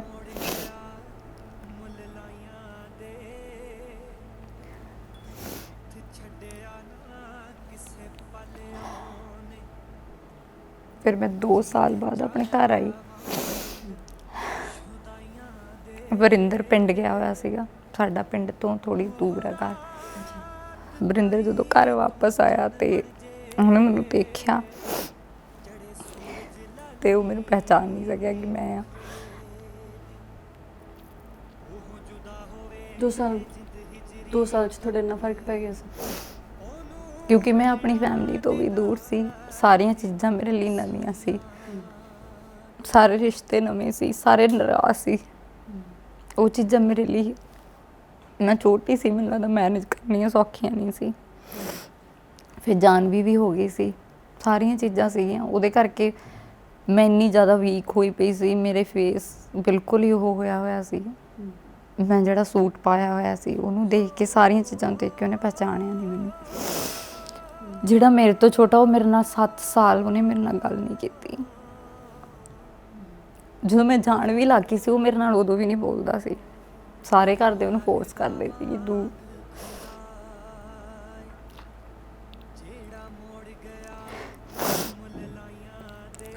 ਪਰ ਹੌਲੀ ਹੌਲੀ ਸਾਰਾ ਕੁਝ ਠੀਕ ਹੋ ਗਿਆ। ਹੁਣ ਇਹਨਾਂ ਨੂੰ ਕਿਵੇਂ ਲੱਗਦਾ? ਹੁਣ ਤੇ ਸਾਰਾ ਕੁਝ ਬਹੁਤ ਵਧੀਆ। ਖੁਸ਼ ਹੁੰਦੇ ਨੇਗੇ ਹੁਣ ਤੇ ਮੇਰੇ ਨੇੜੇ ਹੀ ਰਹਿੰਦੇ ਆ ਕੇ। ਸਾਰੀਆਂ ਚੀਜ਼ਾਂ ਮੇਰੇ ਘਰ ਦੀਆਂ ਕਿੰਨੀਆਂ ਹੀ ਨੇ ਜਿਹੜੀਆਂ ਉਹਨਾਂ ਨੇ ਸਾਂਭੀਆਂ ਹੋਈਆਂ ਨੇ। ਬੱਚਿਆਂ ਨੇ ਕਿਤੇ ਜਾਣਾ ਜਾਂ ਕੁਝ ਲੈ ਕੇ ਆਉਣਾ, ਇੱਕ ਫੋਨ ਕਰ ਦੇਣਾ, ਡੈਡੀ ਆਹ ਕੰਮ ਕਰ ਦਿਓ, ਆਹ ਇੱਦਾਂ ਕਰ ਦਿਓ। ਮੇਰੇ ਲਈ ਉਹ ਇੱਥੇ ਰਹਿ ਰਹੇ ਨੇ ਇੰਨੀ ਦੂਰ, ਆਪਣਾ ਘਰ ਛੱਡ ਕੇ, ਇੰਨਾ ਵੱਡਾ ਪਿੰਡ ਛੱਡ ਕੇ। ਭਾਜੀ ਤੇ ਪ੍ਰਾਊਡ ਕਰਦੇ ਨੇ ਅੰਕਲ? ਬਹੁਤ ਹੱਸਦੇ ਹੁੰਦੇ ਨੇ ਕਈ ਵਾਰੀ ਗੱਲ ਯਾਦ ਕਰਾਈ ਤਾਂ। ਬਹੁਤ ਪ੍ਰਾਊਡ ਫੀਲ ਕਰਦੇ ਨੇ। ਫਿਰ ਗਾਂਹਲੀ ਜ਼ਿੰਦਗੀ ਨੂੰ ਲੈ ਕੇ ਤੁਸੀਂ ਕੀ ਸੋਚਿਆ ਹੋਇਆ, ਤੁਹਾਡੇ ਦੋਨਾਂ ਨੂੰ ਲੈ ਕੇ ਜਾਂ ਬੱਚਿਆਂ ਨੂੰ ਲੈ ਕੇ, ਕਿ ਹਾਲੇ ਵੀ ਤੁਸੀਂ ਕੁਝ ਨਹੀਂ ਪਲਾਨ ਕੀਤਾ ਹੋਇਆ? ਮੈਂ ਕੁਝ ਨਹੀਂ ਪਲਾਨ ਕੀਤਾ ਸੱਚੀ। ਮੈਂ ਬੱਚਿਆਂ ਨੂੰ ਲੈ ਕੇ ਕੁਝ ਨਹੀਂ ਪਲਾਨ ਕੀਤਾ। ਬੰਟੀ ਵੀ ਇਹੀ ਕਹਿੰਦੇ ਨੇ, ਜੋ ਕਰਨਾ ਚਾਹਣਗੇ ਉਹੀ ਕਰਨਗੇ। ਜ਼ਰੂਰੀ ਨਹੀਂ ਕਿ ਉਹਨਾਂ ਨੇ ਇਹੀ ਸੰਭਾਲਣਾ ਜਾਂ ਇੱਧਰ ਹੀ ਆਉਣਾ। ਉਹਨਾਂ ਨੂੰ ਖੁੱਲ੍ਹੇ ਛੱਡਿਆ ਹੋਇਆ ਕਿ ਤੁਸੀਂ ਜੋ ਮਰਜ਼ੀ ਕਰੋ, ਪਰ ਤੁਹਾਨੂੰ ਪਤਾ ਕਿ ਸਹੀ ਕੀ ਹੈ, ਗਲਤ ਕੀ ਹੈ, ਤੁਹਾਡੀ ਹੱਦ ਕੀ ਹੈ, ਜਾਂ ਤੁਸੀਂ ਕੀ ਕਰਨਾ ਕੀ ਨਹੀਂ ਕਰਨਾ, ਕਿਸੇ ਨੂੰ ਹਰਟ ਕਰਕੇ ਨਹੀਂ ਕਰਨਾ। ਬੰਟੀ ਕਈ ਵਾਰੀ ਕਹਿ ਦਿੰਦੇ ਨੇ ਕਿ ਆਪਾਂ ਸੇਵਿੰਗ ਨਹੀਂ ਕੀਤੀ, ਅਸੀਂ ਇਹ ਨਹੀਂ ਕੀਤਾ, ਕਿਉਂਕਿ ਅਸੀਂ ਨਹੀਂ ਕੀਤੀ ਸੇਵਿੰਗ। ਮੈਂ ਉਹਨਾਂ ਨੂੰ ਇੱਕੋ ਹੀ ਗੱਲ ਕਹਿੰਦੀ ਹੁੰਦੀ ਹਾਂ ਕਿ ਜੋ ਤੁਸੀਂ ਸੇਵ ਕੀਤਾ ਉਹਨਾਂ ਲਈ ਉਹ ਕੰਮ ਆਉਣਾ। ਕਿਸੇ ਨਾਲ ਕੁਝ ਗਲਤ ਨਹੀਂ ਕਰਨਾ, ਕਿਸੇ ਦਾ ਹੱਕ ਨਹੀਂ ਮਾਰਨਾ, ਜਿੰਨਾ ਹੋ ਸਕੇ ਅਗਲੇ ਲਈ ਕਰਨਾ। ਤੇ ਜੇ ਕੋਈ ਕੁਝ ਕਰ ਵੀ ਗਿਆ ਤਾਂ ਉਹਨੂੰ ਭੁੱਲ ਜਾਓ, ਪਿੱਛੇ ਛੱਡ ਦਿਓ, ਕੋਈ ਗੱਲ ਨਹੀਂ, ਇਟਸ ਓਕੇ। ਵੀ ਉਹ ਚੀਜ਼ ਬੱਚਿਆਂ ਨੂੰ ਮਿਲਦੀ ਆ। ਕਹਿੰਦੇ ਨਹੀਂ ਹੁੰਦੇ ਸਿਆਣੇ ਕਿ ਜੋ ਤੁਸੀਂ ਕਰਦੇ ਹੋ ਉਹ ਤੁਹਾਡੇ ਬੱਚੇ ਭੁਗਤਦੇ ਆ ਅੱਗੇ। ਮੈਨੂੰ ਲੱਗਦਾ ਉਹਨਾਂ ਦੀ ਲਾਈਫ ਵਧੀਆ ਹੋਊਗੀ। ਸੁਲਝੇ ਹੋਏ ਬਣ ਰਹੇ ਨੇ, ਸਗੋਂ ਉਹਨਾਂ ਨੂੰ ਉੜਨ ਦਾ ਮੌਕਾ ਮਿਲ ਰਿਹਾ। ਮਰਜ਼ੀ ਨਾਲ ਸੌਂਦੇ ਨੇ, ਮਰਜ਼ੀ ਨਾਲ ਉੱਠਦੇ ਨੇ। ਕਦੀ ਪੁੱਛਿਆ ਨਹੀਂ ਮੈਂ ਜਾ ਕੇ ਕਿ ਹਾਂ ਕੀ ਕੀਤਾ ਕੀ ਨਹੀਂ ਕੀਤਾ, ਤੁਸੀਂ ਇੱਦਾਂ ਕਿਉਂ। ਜੇ ਜਿੱਥੇ ਜਿੱਥੇ ਲੱਗਦਾ ਉੱਥੇ ਫੀਲਿੰਗ ਕਰ ਦੇਈਦੀ ਆ ਥੋੜ੍ਹੀ ਥੋੜ੍ਹੀ ਕਿ ਹਾਂ ਜੇ ਇੱਦਾਂ ਹੋਇਆ ਤਾਂ ਇੱਦਾਂ ਕਿਉਂ ਹੋਇਆ। ਫਿਰ ਲੋੜ ਨਹੀਂ ਪੈਂਦੀ। ਇੱਕ ਨੂੰ ਕਹਿ ਤਾ ਤਾਂ ਦੂਸਰਾ ਆਪੇ ਹੀ ਸਮਝ ਜਾਂਦਾ ਵੀ ਹਾਂ ਇਹ ਨਹੀਂ ਕਰਨਾ ਸੀ। ਵਧੀਆ ਚੱਲ ਰਿਹਾ ਸਾਰਾ ਕੁਝ। ਫਿਰ ਇੱਦਾਂ ਤਾਂ ਵਿਆਹ ਦੇ ਇੰਨੇ ਸਾਲਾਂ ਬਾਅਦ ਤੁਸੀਂ ਇੱਕ ਦੂਜੇ ਨੂੰ ਆਪਣੀਆਂ ਫੀਲਿੰਗਸ ਸ਼ੇਅਰ ਕਰ ਪਾਉਂਦੇ ਹੋ? ਤੁਹਾਨੂੰ ਲੱਗਦਾ ਵੀ ਇਹ ਜ਼ਰੂਰੀ ਨੇ ਇੰਨੇ ਸਾਲਾਂ ਬਾਅਦ ਦੱਸਣੀਆਂ ਵੀ ਤੂੰ ਮੇਰੇ ਲਈ ਕੀ ਅਹਿਮੀਅਤ ਰੱਖਦੀ ਆ ਜਾਂ ਤੁਸੀਂ ਮੇਰੇ ਲਈ ਕੀ ਅਹਿਮੀਅਤ ਰੱਖਦੇ ਹੋ? ਤੁਸੀਂ ਸ਼ੇਅਰ ਕਰਦੇ ਹੋ? ਮੈਨੂੰ ਲੱਗਦਾ ਨਹੀਂ ਇਹ ਜ਼ਰੂਰੀ ਹੁੰਦਾ। ਉਹ ਫੀਲ ਹੋ ਜਾਂਦਾ ਆਪਣੇ ਆਪ ਹੀ ਬੰਦੇ ਨੂੰ, ਹਰੇਕ ਚੀਜ਼ ਦੇ ਵਿੱਚ, ਛੋਟੀ ਛੋਟੀ ਦੇ ਵਿੱਚ ਵੀ, ਵੱਡੀ ਵੱਡੀ ਦੇ ਵਿੱਚ ਵੀ।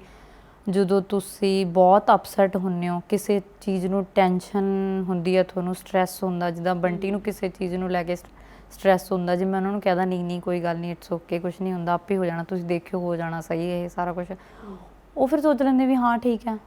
ਫਿਰ ਉਹ ਮੈਨੂੰ ਲੱਗਦਾ ਉਸ ਤੋਂ ਉੱਤੇ ਤਾਂ ਕੁਛ ਹੁੰਦਾ ਹੀ ਨਹੀਂ ਕਿ ਆਪਾਂ ਰੋਜ਼ ਇੱਕ ਦੂਸਰੇ ਨੂੰ ਕਹਿ ਰਹੇ ਹਾਂ ਹਾਂਜੀ ਤੁਸੀਂ ਤੇ ਮੇਰੇ ਲਈ ਬੜੇ ਜ਼ਰੂਰੀ ਹੋ, ਕਿੰਨਾ ਫੇਕ ਜਿਹਾ ਲੱਗੂਗਾ।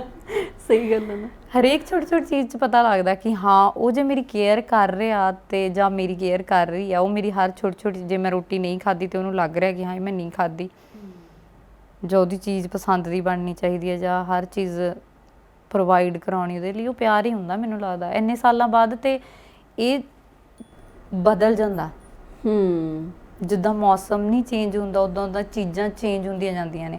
ਤੁਹਾਡਾ ਬੋਲਣ ਦਾ ਬੋਲ ਕੇ ਨਹੀਂ ਰਹਿੰਦਾ ਇਹ ਫਿਰ ਸਮਝਣ 'ਚ ਆ ਜਾਂਦਾ ਕਿ ਹਾਂ ਜੇ ਇਹਨਾਂ ਨੇ ਮੇਰੇ ਲਈ ਇਹ ਕੀਤਾ ਤਾਂ ਇਹਦਾ ਮਤਲਬ ਇਹਨਾਂ ਲਈ ਮੈਂ ਬਹੁਤ ਜ਼ਰੂਰੀ ਹਾਂ।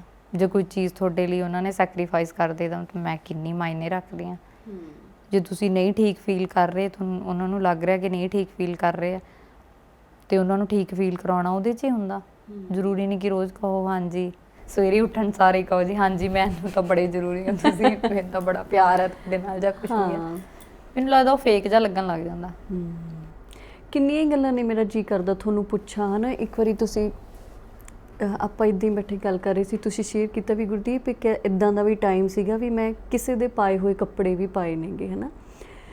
ਸੋ ਉਹ ਜਿਹੜੀਆਂ ਸਾਰੀਆਂ ਚੀਜ਼ਾਂ ਨੇਗੀਆਂ ਉਹ ਬੰਦੇ 'ਚ ਦੋ ਤਰ੍ਹਾਂ ਦਾ ਬਦਲਾਅ ਲੈ ਕੇ ਆਉਂਦੀਆਂ ਨੇ। ਜਦੋਂ ਉਹਨੇ ਇੱਕ ਉਹ ਟਾਈਮ ਦੇਖਿਆ ਹੁੰਦਾ ਜਦੋਂ ਕਿਸੇ 'ਤੇ ਡਿਪੈਂਡ ਹੁੰਦਾ, ਆਪਦੀ ਇੱਛਾ ਅਨੁਸਾਰ ਕੁਛ ਵੀ ਨਹੀਂ ਕਰ ਸਕਦਾ। ਇੱਕ ਉਹ ਸਮਾਂ ਆਉਂਦਾ ਜਦੋਂ ਆਪਦੀ ਰੀਚ ਦਾ ਹਰ ਤਰ੍ਹਾਂ ਦਾ ਪਾ ਹੰਢਾ ਸਕਦਾ, ਹੈ ਨਾ।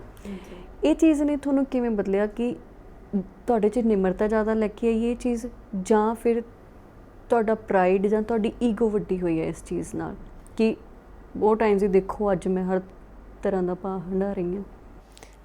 ਪਤਾ ਨਹੀਂ, ਮੈਨੂੰ ਇਹ ਨਹੀਂ ਲੱਗਦਾ ਮੈਨੂੰ, ਕਿਉਂਕਿ ਉਦੋਂ ਮੈਂ ਬਹੁਤ ਛੋਟੀ ਸੀ ਜਦੋਂ ਮੈਂ ਆਪਣੇ ਪੇਰੈਂਟਸ ਕੋਲ ਸੀ।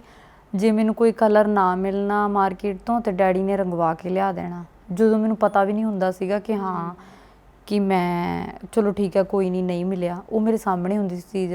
ਕਈ ਵਾਰ ਮੈਂ ਚੀਜ਼ ਸੋਚ ਰਹੀ ਹੁੰਦੀ ਸੀਗੀ ਕਿ ਹਾਏ ਮੇਰਾ ਅੱਜ ਆਹ ਖਾਣ ਨੂੰ ਦਿਲ ਕਰ ਰਿਹਾ, ਤੇ ਉਹ ਮੇਰੇ ਸਾਹਮਣੇ ਸੱਚੀ ਡੈਡੀ ਲੈ ਕੇ ਆ ਜਾਂਦੇ ਸੀ ਬਿਨਾਂ ਬੋਲੇ। ਮਤਲਬ ਉਹ ਚੀਜ਼ਾਂ ਤੁਸੀਂ ਮੈਨੂੰ ਲੱਗਦਾ ਆਪਣੇ ਪੇਰੈਂਟਸ ਨੂੰ ਮਿਸ ਕਰ ਰਹੇ ਹੁੰਦੇ ਹੋ, ਨਾ ਕਿ ਉਹ ਚੀਜ਼ ਹੁੰਦੀ ਹੈ ਕਿ ਤੁਹਾਨੂੰ ਇਸ ਲਾਈਫ ਨਾਲ ਕੋਈ ਚੱਕਰ ਹੋ, ਕਿਉਂਕਿ ਉਹ ਤੁਹਾਡੇ ਕਿਸਮਤ 'ਤੇ ਹੁੰਦਾ ਮੈਨੂੰ ਲੱਗਦਾ। ਉਹ ਚੀਜ਼ਾਂ ਜਿਹੜੀਆਂ ਹੁੰਦੀਆਂ ਨੇਗੀਆਂ ਅੱਜ ਵੀ ਮੈਂ ਚਾਹੇ ਮੈਂ ਤੇ 3v2 'ਚ ਜਾ ਕੇ ਵੀ ਜਿੱਥੋਂ ਮੈਨੂੰ ਪਸੰਦ ਆ ਜਾਂਦਾ ਮੈਂ ਲੈ ਲੈਂਦੀ ਹਾਂ। ਮੈਨੂੰ ਅੱਜ ਵੀ ਨਹੀਂ ਹੈ ਕਿ ਮੈਂ ਇਸੇ ਬੁਟੀਕ ਤੋਂ ਕੱਪੜੇ ਪਾਉਣੇ ਨੇ ਜਾਂ ਮੈਂ ਇੱਥੋਂ ਨਹੀਂ ਲੈਣਾ ਇਸ ਬ੍ਰਾਂਡ ਦੇ ਪਾਉਣੇ ਨੇ। ਮੈਨੂੰ ਇਸ ਚੀਜ਼ 'ਚ ਕਦੇ ਇਸ਼ੂ ਨਹੀਂ ਆਇਆ। ਜਦੋਂ ਮੈਂ ਉਹਨਾਂ ਨੇ ਮੈਨੂੰ ਦਿੱਤੇ ਵੀ ਸੀਗੇ ਕੱਪੜੇ ਪਾਉਣ ਲਈ ਮਾਸੀ ਜੀ ਨੇ, ਅਤੇ ਮੈਨੂੰ ਉਦੋਂ ਹੋਇਆ ਸੀਗਾ, ਫੀਲ ਹੋਇਆ ਸੀਗਾ, ਪਰ ਮੈਂ ਉਸ ਚੀਜ਼ ਨੂੰ ਆਪਣੇ ਉਹਦੇ 'ਤੇ ਨਹੀਂ ਲਿਆ ਕਿ ਹਾਂ ਮੈਂ ਇਹ ਕੀਤਾ ਸੀ ਤਾਂ ਮੇਰੇ ਨਾਲ ਇੱਦਾਂ ਹੋ ਰਿਹਾ, ਕਿਉਂਕਿ ਮੈਂ ਬਹੁਤ ਚੀਜ਼ਾਂ ਫੇਸ ਕੀਤੀਆਂ ਨੇ, ਬਹੁਤ ਚੀਜ਼ਾਂ, ਹਰ ਚੀਜ਼ ਮੇਰੇ ਲਈ ਨਵੀਂ ਸੀਗੀ। ਕਿਉਂਕਿ ਉਹਨਾਂ ਦੀ ਨਾਰਾਜ਼ਗੀ ਵੀ ਸੀਗੀ, ਮੇਰੇ ਇਨ-ਲॉज ਦੀ ਮੇਰੇ 'ਤੇ ਨਾਰਾਜ਼ਗੀ ਵੀ ਸੀ ਕਿ ਇਹਦੇ ਕਰਕੇ ਇੱਦਾਂ ਹੋਇਆ। ਪਰ ਉਹ ਚੀਜ਼ਾਂ ਹੌਲੀ ਹੌਲੀ ਜਦੋਂ ਬੰਟੀ ਜਿੰਨੀ ਸਕਸੈਸਫੁਲ ਹੁੰਦੇ ਗਏ, ਹੌਲੀ ਹੌਲੀ ਉਹ ਚੀਜ਼ਾਂ ਚੇਂਜ ਹੁੰਦੀਆਂ ਗਈਆਂ ਆਪੇ। ਉਹ ਫਿਰ ਬੰਦਾ ਕਹਿ ਦਿੰਦਾ ਜਦੋਂ ਤੁਹਾਨੂੰ ਸੁੱਖ ਮਿਲ ਜਾਂਦਾ ਫਿਰ ਤੁਸੀਂ ਭੁੱਲ ਜਾਂਦੇ ਹੋ ਸਾਰੀਆਂ ਚੀਜ਼ਾਂ ਨੂੰ। ਪਰ ਮੈਨੂੰ ਇਹ ਲੱਗਦਾ ਕਿ ਅੱਜ ਵੀ ਮੇਰੇ ਲਈ ਰਿਸ਼ਤੇ ਬਹੁਤ ਵੱਡੀ ਗੱਲ ਨੇ, ਅਤੇ ਜੇ ਮੇਰੇ ਲਈ ਕੋਈ ਵੀ ਕੁਛ ਲੈ ਕੇ ਆਉਂਦਾ ਤਾਂ ਮੈਨੂੰ ਖੁਸ਼ੀ ਹੁੰਦੀ ਹੈ। ਮੈਨੂੰ ਇਹ ਨਹੀਂ ਹੁੰਦਾ ਵੀ ਹਾਏ ਮੈਨੂੰ ਕਿੱਦਾਂ ਦਾ ਲਿਆਤਾ ਇਹਨੇ, ਮੈਂ ਤਾਂ ਨਹੀਂ ਪਾਊਂਗੀ। ਮੈਨੂੰ ਨਹੀਂ ਲੱਗਦਾ ਮੈਨੂੰ ਇੱਦਾਂ ਦਾ ਕੁਛ ਫੀਲ ਹੁੰਦਾ। ਅੱਜ ਵੀ ਮੈਂ ਆਪਣੇ ਪੇਕੇ ਘਰੇ ਜਾ ਕੇ ਜਿੱਥੇ ਮਰਜ਼ੀ ਬਹਿ ਕੇ ਖਾ ਲਓ, ਜੋ ਮਰਜ਼ੀ ਪਾ ਕੇ ਚਲੇ ਜਾਓ, ਇੱਦਾਂ ਦਾ ਕੁਛ ਨਹੀਂ ਹੈ ਕਿ ਹਾਂ ਲਾਈਫ ਇੱਦਾਂ ਦੀ। ਉਹ ਜੇ ਕਿਤੋਂ ਮਾਰਕੀਟ ਤੋਂ ਉਹਨਾਂ ਨੇ ਜਾਣਾ ਸ਼ੋਪਿੰਗ ਕਰਨ ਅਤੇ ਉਹਨਾਂ ਦੇ ਨਾਲ ਚਲੇ ਜਾਓ, ਇਹ ਨਹੀਂ ਹੈ ਕਿ ਹਾਂ ਗੱਡੀ 'ਚ ਹੀ ਜਾਣਾ ਜੀ, ਮੈਂ ਨਹੀਂ ਮੋਟਰਸਾਈਕਲ 'ਤੇ ਜਾਣਾ ਜਾਂ ਮੈਂ ਆਟੋ 'ਚ ਨਹੀਂ ਜਾਣਾ। ਤੁਰ ਕੇ ਵੀ ਚਲ ਜਾਈਦਾ ਮਾਰਕੀਟ, ਜੇ ਕਿਸੇ ਨਾਲ ਆਟੋ 'ਤੇ ਜਾਣਾ ਹੁੰਦਾ ਆਟੋ 'ਚ ਵੀ ਚਲ ਜਾਈਦਾ। ਮਤਲਬ ਉਵੇਂ ਚੀਜ਼ਾਂ ਮੈਨੂੰ ਵਧੀਆ ਲੱਗਦੀਆਂ ਨੇ, ਸਗੋਂ ਉਹ ਲਾਈਫ ਜਿਉਣੀ ਵਧੀਆ ਲੱਗਦੀ ਆ ਕਿ ਹਾਂ ਸਾਰਾ ਦਿਨ ਤੁਸੀਂ ਇੱਕੋ ਚੀਜ਼, ਉੱਥੇ ਗੱਡੀ 'ਚ ਬਹਿ ਗਏ, ਆਫਿਸ ਆ ਕੇ ਉਤਰ ਗਏ, ਆਫਿਸ ਤੋਂ ਚੜ੍ਹ ਗਏ ਅਤੇ ਘਰ ਜਾ ਕੇ ਉਤਰ ਗਏ। ਸੋਸ਼ਲ ਕਨੈਕਸ਼ਨ ਹੀ ਤੁਹਾਡਾ ਟੁੱਟ ਗਿਆ। ਤੁਸੀਂ ਕੁਝ ਕਹਿਣਾ ਚਾਹੋਗੇ ਹੁਣ ਭਾਜੀ ਨੂੰ? ਕੁਛ ਨਹੀਂ, ਬਸ ਉਹਨਾਂ ਨੂੰ ਮੈਂ ਕੁਛ ਨਹੀਂ ਕਹਿ ਸਕਦੀ ਕਿਉਂਕਿ ਰੋਜ਼ ਕਹਿੰਦੀ ਹੋਈ ਹਾਂ ਮੈਂ ਉਹਨਾਂ ਨੂੰ। ਮਿਲਣਾ ਚਾਹੋਗੇ? ਹਾਂਜੀ ਚਲੋ ਫਿਰ ਚੱਲੀਏ। ਉਹ ਲੱਗਦਾ ਵਾਂਗ ਖੁਦਾ ਜਿਹੜਾ ਮੋੜ ਗਿਆ ਮੁੱਲ ਲਾਈਆਂ ਦੇ, ਹੱਥ ਸਾਥ ਛੱਡਿਆ ਨਾ ਕਿਸੇ ਪਲਿਓ ਨੇ ਜੀਨੇ ਚਾਇਆ ਵਾਂਗ ਸ਼ੁਦਾਈਆਂ ਦੇ ਉਹ ਰਾਤ ਪਈ ਤੋਂ ਚੰਨ ਬਣ ਜੇ ਚੜੇ ਸੂਰਜ ਲਾਲੀ ਮੁਖੜੇ ਦੀ ਉਹ ਜੁਦਾ ਹੋਵੇ ਜਿੰਦ ਹਿਜਰੀ ਤਪੇ ਉਹਨੂੰ ਮਿਲਣਾ ਦੀਦਾਰ ਨੇ ਸਾਈਆਂ ਦੇ।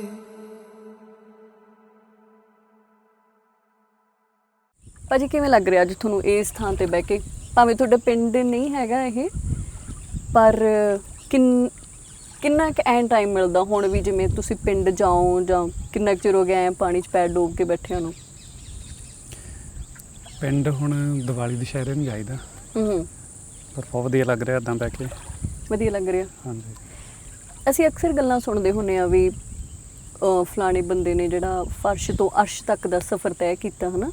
ਪਰ ਜਦੋਂ ਆਪਾਂ ਤੁਹਾਡੀ ਜਰਨੀ ਦੇਖਦੇ ਹਾਂ ਤਾਂ ਵਾਕਈ ਉਹ ਚੀਜ਼ਾਂ ਹਕੀਕਤ 'ਚ ਹੋਈਆਂ ਦਿਸਦੀਆਂ ਨੇ, ਹੈ ਨਾ। ਹਾਂਜੀ। ਜੇ ਹੁਣ ਆਪਾਂ ਤੁਹਾਡੇ ਤੋਂ ਪੁੱਛਣਾ ਹੋਵੇ ਕਿ ਜਦੋਂ ਤੁਸੀਂ ਇਹ ਸਾਰਾ ਸਫ਼ਰ ਤੈਅ ਕਰਕੇ ਸਫਲਤਾ ਦੇ ਜਿਸ ਮੁਕਾਮ ਤੇ ਤੁਸੀਂ ਹੈਗੇ ਹੋ, ਤਾਂ ਉੱਥੇ ਕਿਵੇਂ ਆਨੰਦ 'ਚੋਂ ਤੁਸੀਂ? ਹਾਂਜੀ, ਉਹ ਸਟਰਗਲ ਟਾਈਮ ਦਾ ਹੁੰਦਾ ਜਿਹੜਾ ਉਹ ਆਪਣਾ ਆਨੰਦ ਹੁੰਦਾ, ਉਹਦਾ ਆਪਣਾ ਸਵਾਦ ਹੁੰਦਾ। ਉਹ ਜਦੋਂ ਬੱਸਾਂ 'ਚ ਮੈਂ ਘੁੰਮਿਆ ਜਾਂ ਜਦੋਂ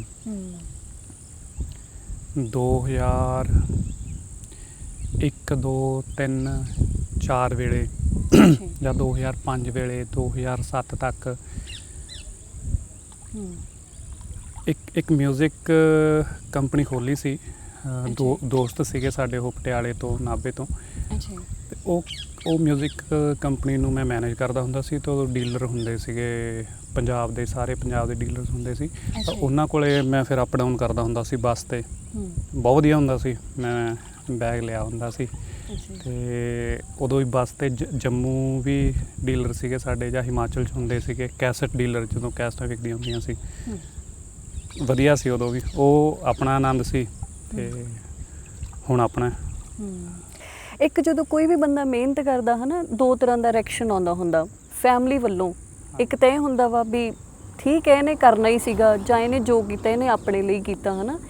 ਪਰ ਜਦੋਂ ਤੁਹਾਡੇ ਘਰੇ ਉਹ ਬੈਗ ਤੱਕ ਵੀ ਸੰਭਾਲੇ ਹੋਏ ਨੇਗੇ, ਹੈ ਨਾ, ਜਿਹੜੇ ਤੁਸੀਂ ਸਟਰਗਲ ਟਾਈਮ ਹੁਣੀ ਜਿਹੜੀ ਗੱਲ ਤੁਸੀਂ ਦੱਸੀ ਹੈ, ਤਾਂ ਤੁਹਾਡੀ ਸਟਰਗਲ ਲਈ ਤੁਹਾਨੂੰ ਘਰੋਂ ਕੀ ਰਿਸਪੌਂਸ ਮਿਲਿਆ ਸੀਗਾ? ਉਹ ਤੁਹਾਡੀ ਸਟਰਗਲ ਨੂੰ ਜਾਂ ਤੁਹਾਡੀ ਜਰਨੀ ਨੂੰ ਕਿਵੇਂ ਦੇਖਦੇ ਨੇਗੇ? ਨਹੀਂ, ਉਦੋਂ ਨਾਲ ਸਪੋਰਟ ਕਰਦੇ ਹੀ ਸੀ।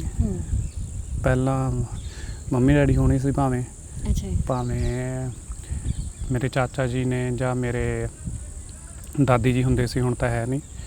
ਤੇ ਉਦੋਂ ਉਹ ਵੀ ਸਪੋਰਟ ਕਰਦੇ ਹੁੰਦੇ ਸੀ। ਕਿਰਾਇਆ ਕਰੋਇਆ ਉਦੋਂ ਉਹਨਾਂ ਤੋਂ ਹੀ ਲੈ ਕੇ ਆਉਂਦਾ ਸੀ ਮੈਂ, ਜਦੋਂ ਕਿਤੇ ਜਾਣਾ ਹੁੰਦਾ ਸੀ।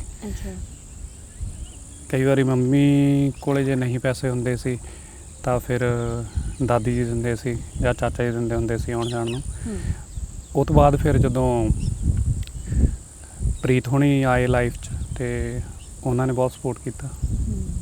ਤੁਸੀਂ ਥੋੜ੍ਹੇ ਦਿਨ ਪਹਿਲਾਂ ਇੱਕ ਸਟੋਰੀ ਪਾਈ ਸੀਗੀ ਇੰਸਟਾਗ੍ਰਾਮ 'ਤੇ, ਤੁਹਾਨੂੰ ਕਿਸੇ ਨੇ ਪੁੱਛਿਆ ਸੀਗਾ ਕਿ ਤੁਸੀਂ ਸਭ ਤੋਂ ਜ਼ਿਆਦਾ ਯਕੀਨ ਕਿਹਦੇ 'ਤੇ ਕਰਦੇ ਹੋ, ਤਾਂ ਤੁਸੀਂ ਮੈਮ ਉਹਨਾਂ ਦੀ ਪਿਕਚਰ ਪਾ ਕੇ ਉਹਨਾਂ ਨੂੰ ਟੈਗ ਕੀਤਾ ਸੀਗਾ, ਹੈ ਨਾ। ਤੁਸੀਂ ਦੋਨੋਂ ਕਿਵੇਂ ਮਿਲੇ ਸੀਗੇ, ਕਿੱਥੇ ਮਿਲੇ ਸੀ ਸਭ ਤੋਂ ਪਹਿਲਾਂ, ਕਿਵੇਂ ਤੁਹਾਡੇ ਰਿਸ਼ਤੇ ਦੀ ਸ਼ੁਰੂਆਤ ਹੋਈ ਸੀ? ਕੀ ਉਹ ਰਿਸ਼ਤੇ ਦੀ ਸ਼ੁਰੂਆਤ ਪਿਆਰੀ ਸੀ ਜਾਂ ਦੋਸਤੀ ਸੀ ਜਾਂ ਸਰਸਰੀ ਜਾਣ ਪਛਾਣ ਸੀਗੀ?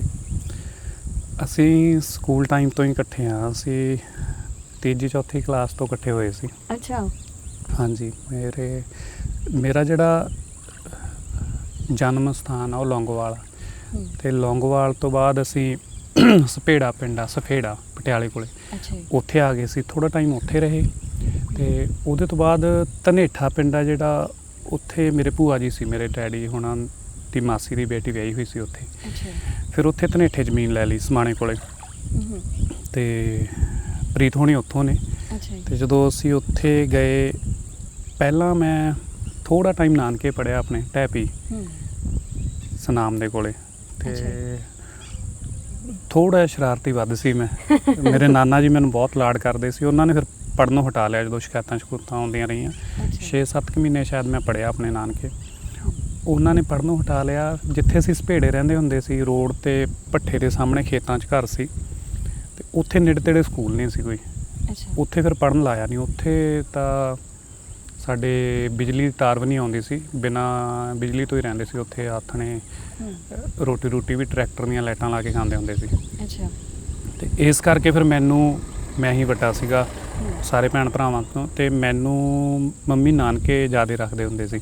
ਨਾਨਕੇ ਲਾਈਟ ਹੁੰਦੀ ਸੀ, ਅੱਛਾ ਬਿਜਲੀ ਹੁੰਦੀ ਸੀ, ਤੇ ਮੈਂ ਨਾਨਕੇ ਰਿਹਾ ਛੋਟਾ ਹੁੰਦਾ। ਨਾਨਕਿਆਂ ਤੋਂ ਬਾਅਦ ਫਿਰ ਸਪੇੜੇ ਫੈਮਿਲੀ ਤਾਂ ਰਹੀ, ਪਰ ਮੈਂ ਬਹੁਤ ਘੱਟ ਰਿਹਾ, ਮੈਂ ਜ਼ਿਆਦਾ ਨਾਨਕੇ ਰਿਹਾ। ਫਿਰ ਜਦੋਂ ਸ਼ਿਫਟ ਹੋਏ 89 'ਚ 88 'ਚ ਜਾਂ 89 'ਚ ਧਨੇਠੇ, ਅੱਛਾ ਫਿਰ ਉੱਥੇ ਪੜ੍ਹਨ ਲਾਇਆ ਮੈਨੂੰ। ਪਹਿਲਾਂ ਇੱਕ ਪ੍ਰਾਈਵੇਟ ਸਕੂਲ ਸੀ, ਆਂਗਨਵਾੜੀ ਸੈਂਟਰ ਇੱਦਾਂ ਕਰਕੇ ਨਾਂ ਸਕੂਲ ਦਾ ਨਾਂ ਸੀ, ਤੇ ਉਹ ਇੱਕ ਕਮਰੇ 'ਚ ਹੀ ਸਾਡਾ ਸਕੂਲ ਹੁੰਦਾ ਸੀਗਾ। ਜਿਹੜੇ ਉੱਥੋਂ ਟੀਚਰ ਸੀ ਚਰਨਜੀਤ ਮੈਡਮ, ਉਹ ਸਾਡੇ ਪਿੰਡ ਦੇ ਹੀ ਸੀ, ਉਹ ਪੜ੍ਹਾਉਂਦੇ ਹੁੰਦੇ ਸੀ। ਮੈਂ ਉੱਥੇ ਪੜ੍ਹਨ ਲੱਗ ਗਿਆ। ਪ੍ਰੀਤ ਹੋਣੀ ਪਿੰਡ 'ਚ ਇੱਕ ਹੋਰ ਸਕੂਲ ਸੀ, ਐਵਰਗ੍ਰੀਨ ਇੰਗਲਿਸ਼ ਮੀਡੀਅਮ ਸਕੂਲ ਸੀ ਸ਼ਾਇਦ, ਉਹ ਉੱਥੇ ਪੜ੍ਹਦੇ ਹੁੰਦੇ ਸੀ। ਤੇ 2-3 ਸਾਲ ਬਾਅਦ ਮੈਨੂੰ ਪ੍ਰਾਇਮਰੀ ਸਕੂਲ 'ਚ ਪੜ੍ਹਨ ਲਾਤਾ, ਤੇ ਫਿਰ ਪ੍ਰੀਤ ਹੋਣੀ ਵੀ ਉੱਥੇ ਆ ਗਏ। ਫਿਰ ਅਸੀਂ 3rd 4th 'ਚ ਇਕੱਠੇ ਹੋਏ ਸੀ। ਅੱਛਾ ਤੇ ਫਿਰ ਹੌਲੀ ਹੌਲੀ ਇਹ ਰਿਸ਼ਤਾ ਵਿਆਹ ਤੱਕ ਕਿਵੇਂ ਪਹੁੰਚਿਆ? ਤੁਹਾਨੂੰ ਕਿਵੇਂ ਲੱਗਿਆ, ਕਿਸ ਚੀਜ਼ ਨੇ ਤੁਹਾਨੂੰ ਕਨਵਿੰਸ ਕੀਤਾ ਕਿ ਇਹ ਕੁੜੀ ਮੇਰੀ ਜੀਵਨ ਸਾਥਣ ਹੋ ਸਕਦੀ ਆ, ਜਾਂ ਅਸੀਂ ਦੋਵੇਂ ਇਕੱਠੀ ਜ਼ਿੰਦਗੀ ਨਿਭਾ ਸਕਦੇ ਹਾਂ? ਅਸੀਂ ਉਸ ਵੇਲੇ ਤਾਂ ਚਲੋ ਇੱਦਾਂ ਦਾ ਸੋਚਿਆ ਨਹੀਂ ਸੀਗਾ ਕੁਛ, ਪਰ ਅਸੀਂ ਕਲਾਸ 'ਚ ਜਿਵੇਂ ਮੈਂ ਵੀ ਇੰਟੈਲੀਜੈਂਟ ਹੁੰਦਾ ਸੀ ਮੁੰਡਿਆਂ 'ਚੋਂ, ਤੇ ਕੁੜੀਆਂ 'ਚੋਂ ਪ੍ਰੀਤ ਹੋਣੀ ਵਧੀਆ ਪੜ੍ਹਦੇ ਹੁੰਦੇ ਸੀ।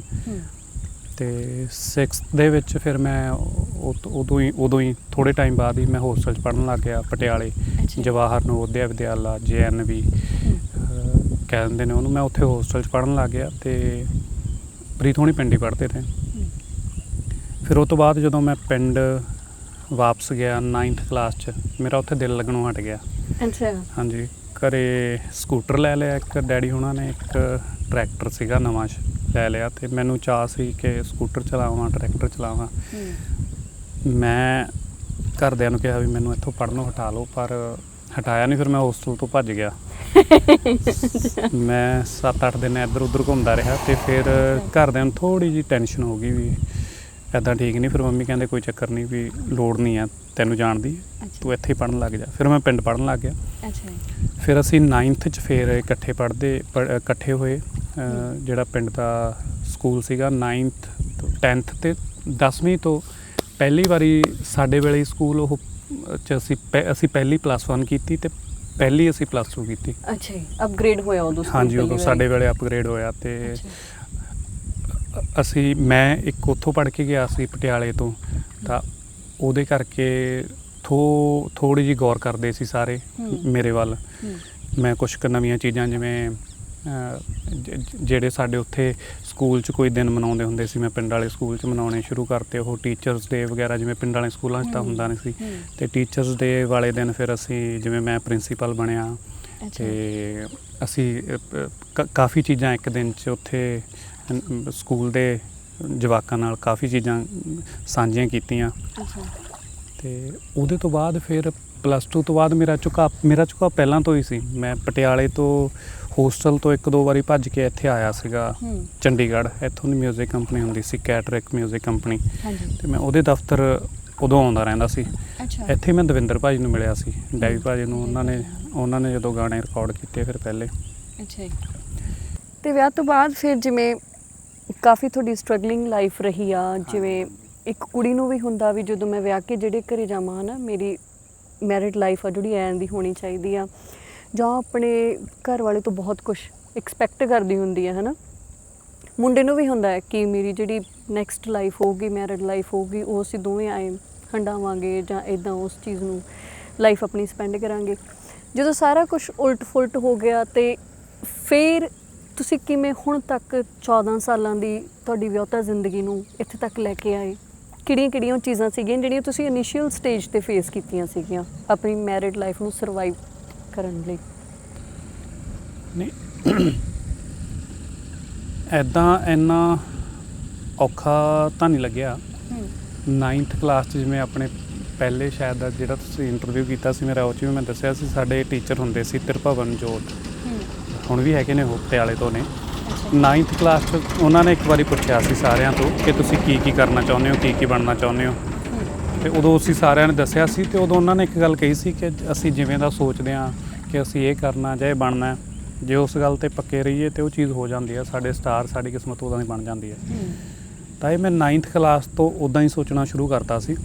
ਮੈਨੂੰ ਪਤਾ ਸੀ ਕਿ ਇਹ ਚੀਜ਼ਾਂ ਨੇ ਜਿਹੜੀਆਂ ਹੋ ਜਾਣੀਆਂ ਨੇ ਤੇ ਮੈਂ ਕਰ ਲੈਣੀਆਂ ਨੇ, ਬਸ ਉਹਦੇ ਲਈ ਮੈਂ ਹਰ ਰੋਜ਼ ਲੱਗਿਆ ਰਿਹਾ।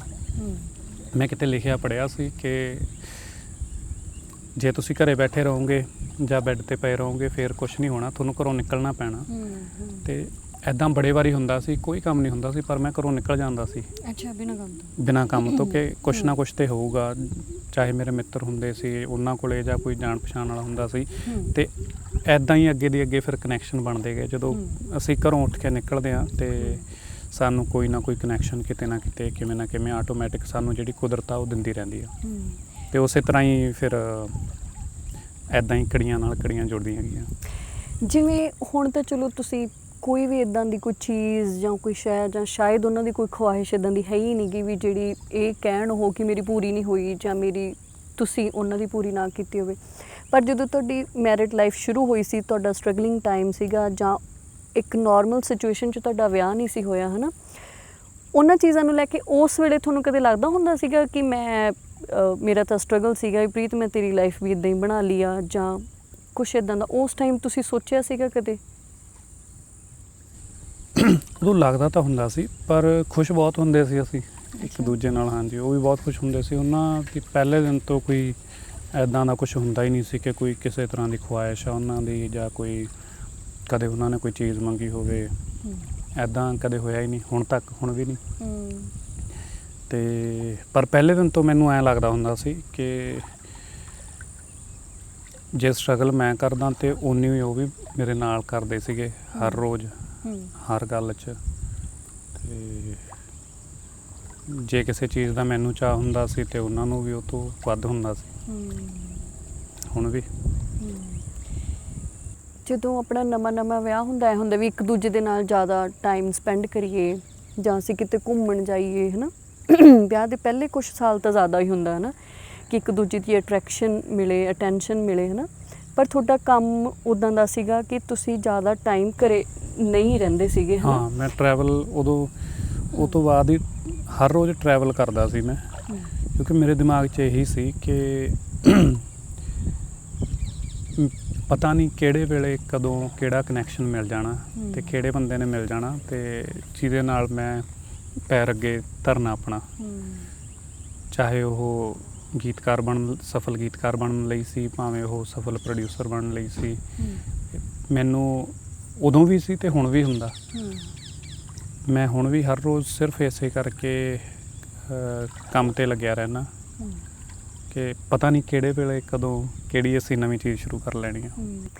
ਪਰ ਤੁਹਾਨੂੰ ਕਿਤੇ ਐਂ ਹੁੰਦਾ ਕਿ ਅਸੀਂ ਵਿਆਹ ਦੇ ਪਹਿਲੇ ਸਾਲ ਉਨਾ ਇਕੱਠੇ ਟਾਈਮ ਨਹੀਂ ਸਪੈਂਡ ਕੀਤਾ ਹੈਗਾ ਜਿੰਨਾ ਸਾਨੂੰ ਕਰਨਾ ਚਾਹੀਦਾ ਸੀ? ਜਾਂ ਜਦੋਂ ਹੁਣ ਤਾਂ ਤੁਸੀਂ ਜਦੋਂ ਆਫਿਸ ਵੀ ਹੁੰਦੇ ਹੋ, ਮੈਮ ਤੁਹਾਡੇ ਨਾਲ ਆਫਿਸ ਵੀ ਹੁੰਦੇ, ਬਹੁਤ ਸਾਰੇ ਪ੍ਰੋਜੈਕਟ ਜਦੋਂ ਸ਼ੂਟ ਹੁੰਦੇ ਨੇ ਉੱਥੇ ਵੀ ਉਹ ਨਾਲ ਹੁੰਦੇ ਨੇਗੇ, ਬੱਚੇ ਵੱਡੇ ਹੋ ਗਏ, ਇੱਕ ਦੂਜੇ ਲਈ ਤੁਸੀਂ ਟਾਈਮ ਕੱਢ ਪਾਉਂਦੇ ਹੋ? ਜਾਂ ਹੁਣ ਤਾਂ ਮੈਂਟਲ ਸਟੇਟ ਵੀ ਇੱਦਾਂ ਦੀ ਆ ਗਈ ਵੀ ਜੀ ਹਾਂ ਚੱਲ ਬੰਦਾ ਥੋੜ੍ਹੇ ਘੰਟੇ ਲਈ ਬਾਹਰ ਆ ਕੇ ਤੇ ਤੁਸੀਂ ਸਬਰ ਕਰ ਲੈਂਦੇ ਹੋ, ਹੈ ਨਾ। ਪਰ ਤੁਹਾਨੂੰ ਉਹ ਪਹਿਲੀਆਂ ਚੀਜ਼ਾਂ ਬਾਰੇ ਸੋਚ ਕੇ ਕਦੇ ਇਹ ਮਹਿਸੂਸ ਹੋਇਆ ਕਿ ਤੁਸੀਂ ਟਾਈਮ ਨਹੀਂ ਦਿੱਤਾ ਹੈਗਾ ਉਹਨਾਂ ਨੂੰ? ਜਾਂ ਬੱਚੇ ਜਦੋਂ ਹੋਏ, ਬੱਚਿਆਂ ਲਈ ਤੁਸੀਂ ਉਹਨਾਂ ਟਾਈਮ ਨਹੀਂ ਕੱਢ ਪਾਏ ਜਾਂ ਕੱਢ ਪਾਏ ਤੁਸੀਂ ਉਹਨਾਂ ਲਈ ਟਾਈਮ? ਉਹਨਾਂ ਟਾਈਮ ਮੈਨੂੰ ਲੱਗਦਾ ਮੈਂ ਨਹੀਂ ਕੱਢ ਪਾਇਆ। ਉਹਨਾਂ ਨੇ ਤਾਂ ਬੱਚਿਆਂ ਨੂੰ ਪੂਰਾ ਟਾਈਮ ਦਿੱਤਾ।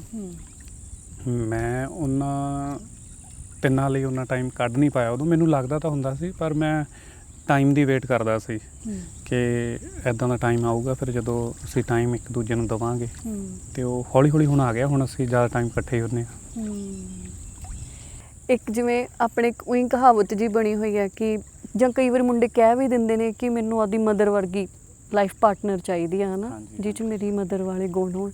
ਤੁਹਾਨੂੰ ਉੱਦਾਂ ਦੀ ਵੀ ਲਾਈਫ, ਆਪਣੀ ਮਦਰ ਵਰਗੀ ਵੀ ਲਾਈਫ ਪਾਰਟਨਰ ਚਾਹੀਦੀ ਸੀ, ਉਹਨਾਂ ਗੁਣਾਂ ਵਾਲੀ ਉਹ ਕੁੜੀ ਚਾਹੀਦੀ ਸੀਗੀ, ਜਾਂ ਫਿਰ ਤੁਹਾਨੂੰ ਕੀ ਚਾਹੀਦਾ ਸੀਗਾ? ਹਾਂ, ਉਹ ਉੱਦਾਂ ਹੀ ਹੁੰਦਾ ਕਿਉਂਕਿ ਉਹ ਪ੍ਰੋਸੈਸ 'ਚੋਂ ਚੱਲਦੇ ਪਤਾ ਹੀ ਨਹੀਂ ਲੱਗਿਆ। ਜਿਵੇਂ ਅਸੀਂ ਪਹਿਲਾਂ ਵੀ ਸਾਰਾ ਕੁਝ ਸਵੇਰੇ ਹੁਣ ਜਿਵੇਂ ਹੁਣ ਵੀ ਮੈਂ ਤਿਆਰ ਹੋਣ ਵੇਲੇ ਜਾਂ ਰੋਟੀ ਖਾਣ ਵੇਲੇ ਅਸੀਂ ਰੋਟੀ ਪਾਣੀ ਪਹਿਲਾਂ ਮੰਮੀ ਤੋਂ ਮੰਗਦੇ ਹੁੰਦੇ ਸੀ, ਕੱਪੜੇ ਲੀੜੇ, ਤੇ ਹੁਣ ਉਹਨਾਂ ਤੋਂ ਮੰਗਦੇ ਆ, ਤੇ ਉਹੀ ਹੁੰਦਾ। ਹਾਂਜੀ, ਉਹ ਤੇ ਹਰ ਇੱਕ ਨੂੰ ਲੱਗਦਾ ਹੁੰਦਾ ਕਿ ਮੈਨੂੰ ਲੱਗਦਾ ਹੁੰਦਾ ਪਤਨੀ ਮਾਂ ਵਰਗੀ ਹੁੰਦੀ ਹੈ ਸਾਡੇ। ਜਿਵੇਂ ਜਿੰਨਾ ਫਿਕਰ ਸਾਡੀ ਮਾਂ ਨੂੰ ਹੁੰਦਾ ਓਨਾ ਹੀ ਫਿਕਰ ਸਾਡੀ ਵਾਈਫ ਨੂੰ ਹੁੰਦਾ। ਉਹ ਤੋਂ ਵੱਧ ਤਾਂ ਸਾਡਾ ਫਿਕਰ ਹੋਰ ਕਿਸੇ ਨੂੰ ਮੈਨੂੰ ਨਹੀਂ ਲੱਗਦਾ ਵੀ ਹੋਊਗਾ। ਤੁਹਾਨੂੰ ਕੀ ਲੱਗਦਾ ਕਿ ਤੁਸੀਂ ਅੱਜ ਤੱਕ ਸਭ ਤੋਂ ਵਧੀਆ ਚੀਜ਼ ਕੀ ਦਿੱਤੀ ਉਹਨਾਂ ਨੂੰ ਐਜ਼ ਅ ਲਾਈਫ ਪਾਰਟਨਰ? ਮੈਨੂੰ ਐਦਾਂ ਦਾ ਤਾਂ ਕੁਛ ਨਹੀਂ ਲੱਗਦਾ। ਜਿਹੜਾ ਤੁਹਾਡਾ ਪ੍ਰੋਫੈਸ਼ਨ ਆ ਭਾਜੀ, ਇਹ ਨਹੀਂ ਕਿ ਇਕੱਲਾ ਆਪਣੀ ਐਂਟਰਟੇਨਮੈਂਟ ਇੰਡਸਟਰੀ 'ਚ, ਆਪਾਂ ਕਿਸੇ ਵੀ ਸੈਕਟਰ 'ਚ ਚੱਲ ਜਾਈਏ ਹੈ ਨਾ, ਹਰ ਕਿਤੇ ਹੁੰਦਾ ਹੀ ਹੁੰਦਾ ਹੈ ਕਿ ਜਿੱਥੇ ਅਸੀਂ ਕੰਮ ਕਰਦੇ ਹਾਂ ਜਾਂ ਜਿੱਥੇ ਅਸੀਂ ਰਹਿੰਦੇ ਹਾਂ, ਸਾਡੇ ਆਲੇ ਦੁਆਲੇ ਇੱਕ ਸਾਡਾ ਆਪੋਜ਼ਿਟ ਜੈਂਡਰ ਹੁੰਦਾ। ਮੰਨ ਲਓ ਤੁਸੀਂ ਜਿੱਦਾਂ ਮੁੰਡੇ ਹੋ, ਤੁਹਾਡੇ ਆਲੇ ਦੁਆਲੇ ਤੁਹਾਡੇ ਨਾਲ ਕੰਮ ਕਰਨ ਵਾਲੀਆਂ ਕੁੜੀਆਂ ਵੀ ਨੇ, ਹੈ ਨਾ।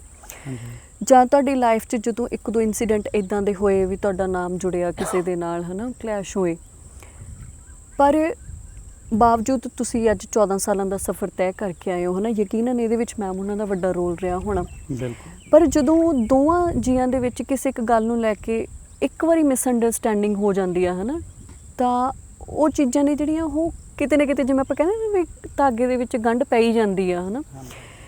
ਤਾਂ ਉਸ ਤੋਂ ਬਾਅਦ ਆਪਣੇ ਆਪ 'ਤੇ ਉਹਨਾਂ ਦਾ ਯਕੀਨ ਬਣਾ ਕੇ ਰੱਖਣਾ ਮੈਮ ਹੋਰਾਂ ਦਾ, ਹੈ ਨਾ, ਕਿ ਨਹੀਂ ਉਹ ਮੈਂ ਸਹੀ ਹਾਂ, ਵੀ ਮੈਂ ਸਿਰਫ ਤੇਰੇ ਲਈ ਹੀ ਸੋਚਦਾ ਜਾਂ ਮੇਰੀ ਜ਼ਿੰਦਗੀ 'ਚ ਸਿਰਫ ਤੂੰ ਹੀ ਆ, ਕਿ ਉਹ ਚੀਜ਼ਾਂ ਤੁਹਾਡੇ ਲਈ ਸੌਖੀਆਂ ਰਹੀਆਂ ਜਾਂ ਉਹਨਾਂ ਚੀਜ਼ਾਂ ਨੂੰ ਤੁਸੀਂ ਹੁਣ ਤੱਕ ਫਿਰ ਕਿਵੇਂ ਉਹਨਾਂ ਨੂੰ ਅਹਿਸਾਸ ਕਰਾਉਂਦੇ ਰਹੇ ਕਿ ਹੁਣ ਸਭ ਠੀਕ ਆ ਜਾਂ ਕੁਛ ਇੱਦਾਂ ਦਾ ਨਹੀਂ ਹੈ ਕਿ ਆਪਣਾ ਰਿਸ਼ਤਾ ਖਰਾਬ ਹੋਵੇ?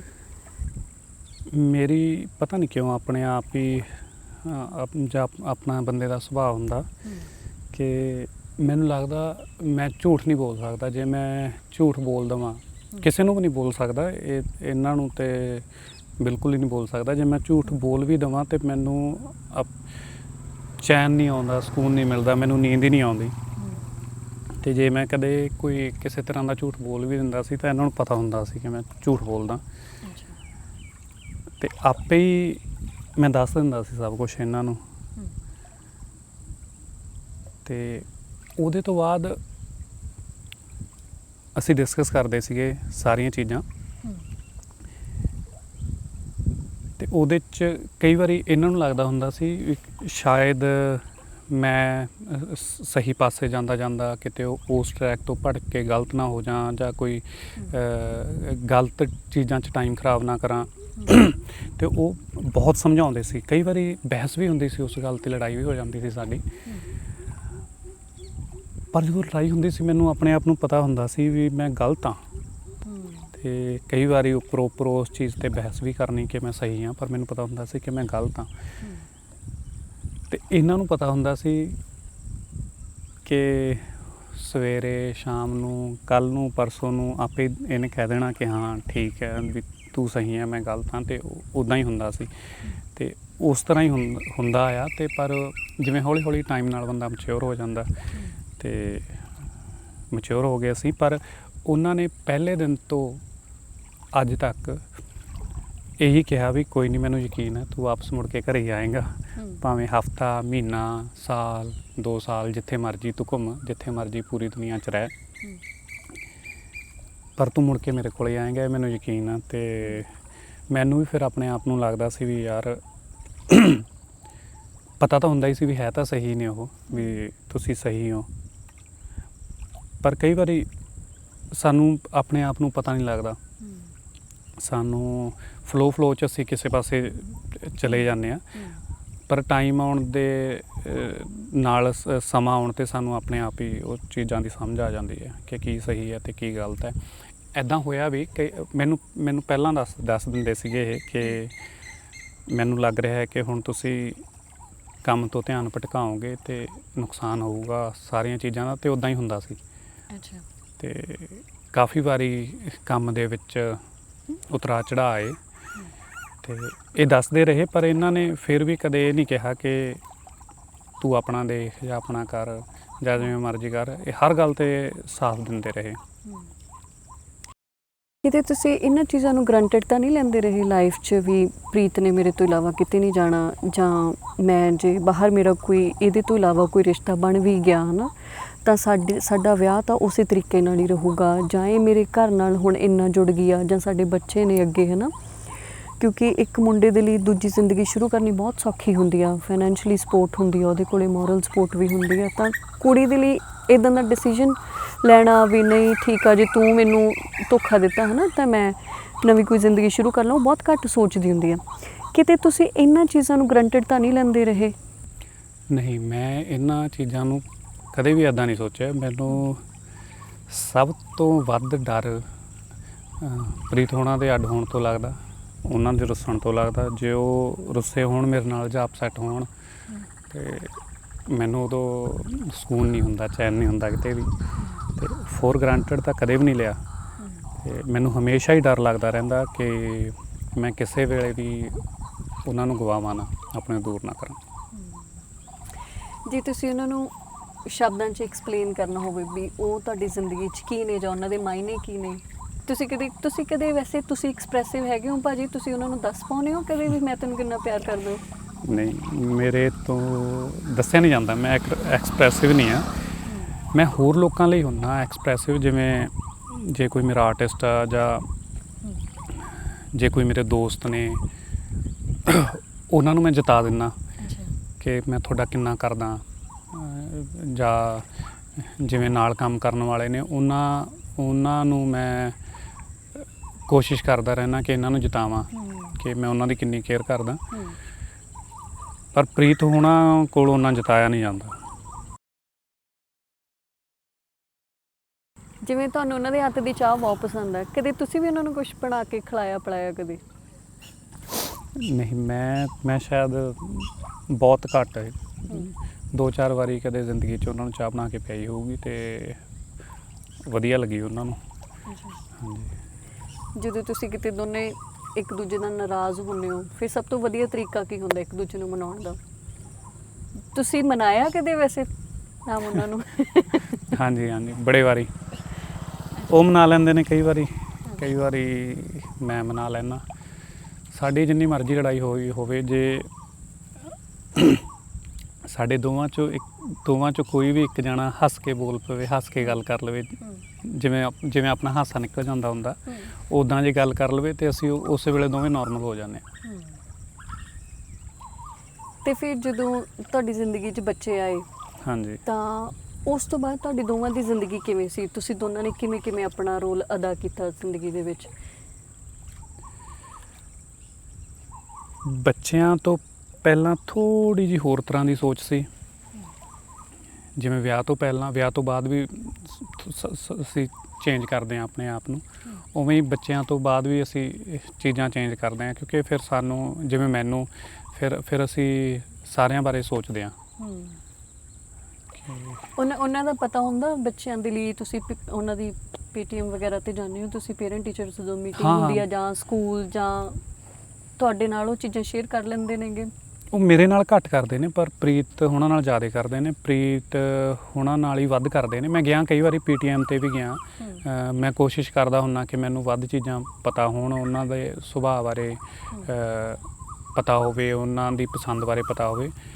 ਪਰ ਪ੍ਰੀਤ ਨਾਲ ਜ਼ਿਆਦਾ ਟਾਈਮ ਸਪੈਂਡ ਕਰਕੇ ਉਹਨਾਂ ਨਾਲ ਜ਼ਿਆਦਾ ਉਹ ਰਹਿੰਦੇ ਨੇ। ਪਰ ਇਹ ਨਹੀਂ ਹੈ ਕਿ ਮੇਰੇ ਨਾਲ ਨਹੀਂ ਹੈ, ਮੇਰੇ ਨਾਲ ਵੀ ਓਨਾ ਹੀ ਆ। ਹੁਣ ਤਾਂ ਅਸੀਂ ਬਹੁਤ ਟਾਈਮ ਇਕੱਠੇ ਰਹਿੰਦੇ ਹਾਂ, ਬੱਚਿਆਂ ਨਾਲ ਵੀ, ਜਾਂ ਅਸੀਂ ਦੋਵੇਂ ਤਾਂ ਹੁਣ ਜ਼ਿਆਦਾ ਇਕੱਠੇ ਰਹਿੰਦੇ ਹਾਂ, ਮੈਂ ਤੇ ਪ੍ਰੀਤ। 3-4 ਸਾਲ ਹੋ ਗਏ। ਅਸੀਂ 3-4 ਸਾਲ ਤੋਂ ਟਰੈਵਲ ਵੀ ਇਕੱਠੇ ਕਰਦੇ ਹਾਂ, ਕੰਮ 'ਚ ਵੀ ਇਕੱਠੇ ਹੁੰਦੇ ਹਾਂ। ਜਿਵੇਂ ਤੁਹਾਡੀ ਪਰਸਨਲ ਜਾਂ ਪ੍ਰੋਫੈਸ਼ਨਲ ਗਰੋਥ ਹੋਈ ਆ ਹੈ ਨਾ, ਜਦੋਂ ਤੁਹਾਡਾ ਆਗਾਜ਼ ਸੀਗਾ, ਉਦੋਂ ਬੰਦੇ ਦਾ ਸਰਕਲ ਉਵੇਂ ਦਾ ਹੁੰਦਾ। ਉਦੋਂ ਤੁਹਾਨੂੰ ਆਪਣੇ ਘਰ ਦੇ ਵੀ, ਤੁਹਾਡਾ ਜੀਵਨ ਸਾਥੀ ਵੀ, ਤੁਹਾਡੇ ਦੋਸਤ ਮਿੱਤਰ ਸਾਰੇ ਉਵੇਂ ਦੀ ਵਧੀਆ ਲੱਗਦੇ ਹੁੰਦੇ, ਕਿਉਂਕਿ ਤੁਹਾਡੀਆਂ ਸਰਾਊਂਡਿੰਗਸ ਉੱਦਾਂ ਦੀ ਹੁੰਦੀਆਂ ਨਾ। ਜਿਵੇਂ ਤੁਹਾਡਾ ਕੰਮ ਵਧਿਆ, ਤੁਹਾਡੀ ਸੁਸਾਇਟੀ ਵੀ ਬਦਲੀ, ਤੁਹਾਡੇ ਨਾਲ ਕੰਮ ਕਰਨ ਵਾਲੇ ਲੋਕ ਵੀ ਬਦਲੇ ਹੈ ਨਾ, ਬੋਂਬੇ ਦੇ, ਦਿੱਲੀ ਦੇ ਜਾਂ ਵਰਲਡ ਵਾਈਡ ਤੁਸੀਂ ਕੰਮ ਕਰਦੇ ਹੋ ਨਾ। ਕਿਤੇ ਉਹਨਾਂ ਚੀਜ਼ਾਂ ਨੇ ਤੁਹਾਨੂੰ ਤਾਂ ਨਹੀਂ ਚੇਂਜ ਕੀਤਾ? ਵੀ ਇਹ ਤਾਂ ਨਹੀਂ ਆਇਆ ਕਿ ਉਹਨਾਂ ਸਾਰੀਆਂ ਚੀਜ਼ਾਂ ਨੂੰ ਲੈ ਕੇ ਉਸ ਸਟੈਂਡਰਡ ਦੇ ਹਿਸਾਬ ਦੇ ਨਾਲ ਵੀ ਤੁਸੀਂ ਕਦੇ ਆਪਦੀ ਫੈਮਿਲੀ ਲਈ ਜਾਂ ਆਪਦੇ ਲਾਈਫ ਪਾਰਟਨਰ ਦੇ ਲਈ ਕਦੇ ਇਹ ਮਹਿਸੂਸ ਕੀਤਾ ਹੋਵੇ ਵੀ ਮੈਂ ਇਹਨੂੰ ਫਲਾਣੀ ਥਾਂ ਲਿਜਾ ਨਹੀਂ ਸਕਦਾ, ਜਾਂ ਨਹੀਂ ਉੱਥੇ ਤਾਂ ਸਾਰੇ ਇਦਾਂ ਦੇ ਲੋਕ ਹੋਣਗੇ? ਕਦੇ ਕੁਛ ਇਦਾਂ ਦਾ ਤਾਂ ਨਹੀਂ ਆਇਆ ਤੁਹਾਡੇ ਮਨ 'ਚ? ਕਦੇ ਵੀ ਨਹੀਂ, ਬਿਲਕੁਲ ਨਹੀਂ ਆਇਆ ਕਦੇ ਐਦਾਂ। ਮੈਨੂੰ ਕਦੇ ਮਹਿਸੂਸ ਹੀ ਨਹੀਂ ਹੋਇਆ ਕਿ, ਕਿਉਂਕਿ ਮੈਂ ਤਾਂ ਉਹੀ ਰਿਹਾ, ਮੇਰੇ 'ਚ ਤਾਂ ਕੋਈ ਚੇਂਜ ਆਇਆ ਹੀ ਨਹੀਂ। ਅਸੀਂ ਤਾਂ ਉਹੀ ਰਹਿੰਦੇ ਹਾਂ, ਜੋ ਜਿਵੇਂ ਦਾ ਪਹਿਲਾਂ ਸੀ ਮੈਂ ਉਵੇਂ ਦਾ ਹੀ ਹੋਣਾ। ਤੇ ਉਹ ਤਾਂ ਬਾਕੀ ਦੀਆਂ ਸਾਡੇ ਬਾਹਰ ਵਾਲੀਆਂ ਨਾਲ ਵਾਲੀਆਂ ਚੀਜ਼ਾਂ ਬਦਲਦੀਆਂ ਰਹਿੰਦੀਆਂ ਨੇ, ਤੇ ਉਹ ਤੇ ਫਿਰ ਆਉਣਾ ਨਹੀਂ ਸੀਗਾ, ਇੱਦਾਂ ਮਹਿਸੂਸ ਹੋ ਹੀ ਨਹੀਂ ਸਕਦਾ ਕਦੇ ਵੀ। ਜਾਂ ਜੇ ਕੋਈ ਮੇਰੇ ਉਸ ਵੇਲੇ ਦੇ ਉਦੋਂ ਦੇ ਮੇਰੇ ਸਕੂਲ ਟਾਈਮ ਦੇ ਕੋਈ ਦੋਸਤ ਨੇ ਜਾਂ ਉਦੋਂ ਦੇ ਮੇਰੇ ਜਾਣਕਾਰ ਨੇ, ਜਿਵੇਂ ਅਸੀਂ ਉਦੋਂ ਮਿਲਦੇ ਸੀ ਜਾਂ ਜਿਵੇਂ ਮੈਂ ਉਹਨਾਂ ਨੂੰ ਮਿਲਦਾ ਸੀ, ਭਾਵੇਂ ਹੁਣ ਘੱਟ ਮਿਲਦੇ ਹੋਈਏ, ਟਾਈਮ ਬਾਅਦ ਮਿਲੀਏ, ਪਰ ਉਵੇਂ ਹੀ ਮਿਲਦੇ ਹਾਂ, ਉੱਦਾਂ ਹੀ ਗੱਲ ਕਰਦੇ ਹਾਂ ਅਸੀਂ। ਤੇ ਮੈਨੂੰ ਕੋਈ ਫਰਕ ਨਹੀਂ ਪਿਆ ਉਸ ਚੀਜ਼ ਨਾਲ ਕੋਈ। ਕਿਉਂਕਿ ਬਹੁਤ ਸਾਰੇ ਲੋਕਾਂ ਦੇ ਰਿਸ਼ਤੇ ਇਸ ਗੱਲੋਂ ਵੀ ਟੁੱਟ ਜਾਂਦੇ ਨੇ ਵੀ ਜਦੋਂ ਇੱਕ ਜਾਣਾ ਬਹੁਤ ਜ਼ਿਆਦਾ ਗਰੋ ਕਰ ਜਾਂਦਾ ਪ੍ਰੋਫੈਸ਼ਨਲੀ ਨਾ, ਤਾਂ ਉਹਨੂੰ ਲੱਗਣ ਲੱਗ ਜਾਂਦਾ ਹੈ ਕਿ ਇਹ ਮੇਰੇ ਸਟੈਂਡਰਡ ਦੀ ਨਹੀਂ ਰਹੀ ਹੁਣ, ਜਾਂ ਇਹ ਮੇਰੇ ਸਟੈਂਡਰਡ ਦਾ ਨਹੀਂ ਰਿਹਾ ਹੈਗਾ ਹੁਣ ਵੀ, ਜਾਂ ਮੈਂ ਉਸ ਸੁਸਾਇਟੀ ਦੇ ਵਿੱਚ ਜਾ ਕੇ ਇਹਨੂੰ ਸਾਰਿਆਂ ਦੇ ਨਾਲ ਇੰਟਰੋਡਿਊਸ ਨਹੀਂ ਕਰਵਾ ਸਕਦਾ ਨਾ। ਪਰ ਐਦਾਂ ਹੋਣਾ ਨਹੀਂ ਚਾਹੀਦਾ। ਮੈਨੂੰ ਪਤਾ ਨਹੀਂ ਵੀ ਐਦਾਂ ਹੁੰਦਾ ਹੋਊਗਾ, ਪਰ ਜੇ ਐਦਾਂ ਹੁੰਦਾ ਤਾਂ ਉਹ ਬਹੁਤ ਗਲਤ ਹੈ, ਐਦਾਂ ਹੋਣਾ ਨਹੀਂ ਚਾਹੀਦਾ। ਜ਼ਿੰਦਗੀ 'ਚ ਹੋਰ ਅੱਗੇ ਤੁਸੀਂ ਕੀ ਦੇਖਦੇ ਹੋ? ਜ਼ਿੰਦਗੀ 'ਚ ਐਦਾਂ ਦਾ ਕੁਛ ਨਹੀਂ ਆ, ਪਰ ਫਿਰ ਵੀ ਮੈਂ ਜਿਵੇਂ ਪਤਾ ਨਹੀਂ ਕਦੇ ਦੱਸਿਆ ਜਾਂ ਨਹੀਂ ਦੱਸਿਆ, ਪਰ ਮੈਂ ਆਪਣੇ ਜਿਵੇਂ ਪਹਿਲਾਂ ਤਾਂ ਡਾਇਰੀ 'ਤੇ ਲਿਖ ਲੈਂਦਾ ਹੁੰਦਾ ਸੀਗਾ ਕਿ ਐਨੇ ਟਾਈਮ 'ਚ ਇਹ ਕੁਛ ਕਰਨਾ, ਵੀ ਇਹ ਕੰਮ ਕਰਨੇ ਨੇ। ਤੇ ਹੁਣ ਮੈਂ ਆਪਣੇ ਫ਼ੋਨ 'ਚ ਨੋਟ ਬਣਾ ਲੈਂਦਾ ਕਿ ਐਨੇ ਟਾਈਮ 'ਚ ਇਹ ਕੰਮ ਕਰਨੇ ਨੇ ਤੇ ਆਹ ਚੀਜ਼ਾਂ ਕਰਨੀਆਂ ਨੇ। ਉਸ ਚੀਜ਼ਾਂ ਹੋਣ ਤੋਂ ਬਾਅਦ ਜਦੋਂ ਫਿਰ ਮੈਂ ਉਹ ਨੋਟ ਖੋਲ੍ਹ ਕੇ ਵੇਖਦਾ ਤੇ ਉਹਨਾਂ ਦੀ ਤਰੀਕ ਵੇਖਦਾ ਕਿ ਐਨੇ ਟਾਈਮ ਲਈ ਲਿਖਿਆ ਸੀਗਾ ਤੇ ਇਹ ਚੀਜ਼ਾਂ ਕਰਨੀਆਂ ਨੇ, ਤੇ ਉਹ ਚੀਜ਼ਾਂ ਹੋ ਜਾਂਦੀਆਂ ਨੇ। ਕੁਛ ਵੀ ਇੱਦਾਂ ਦਾ ਅੱਜ ਤੱਕ ਹੋਇਆ ਨਹੀਂ ਕਿ ਜੋ ਸੋਚਿਆ ਹੋਵੇ ਉਹ ਨਾ ਹੋਇਆ ਹੋਵੇ।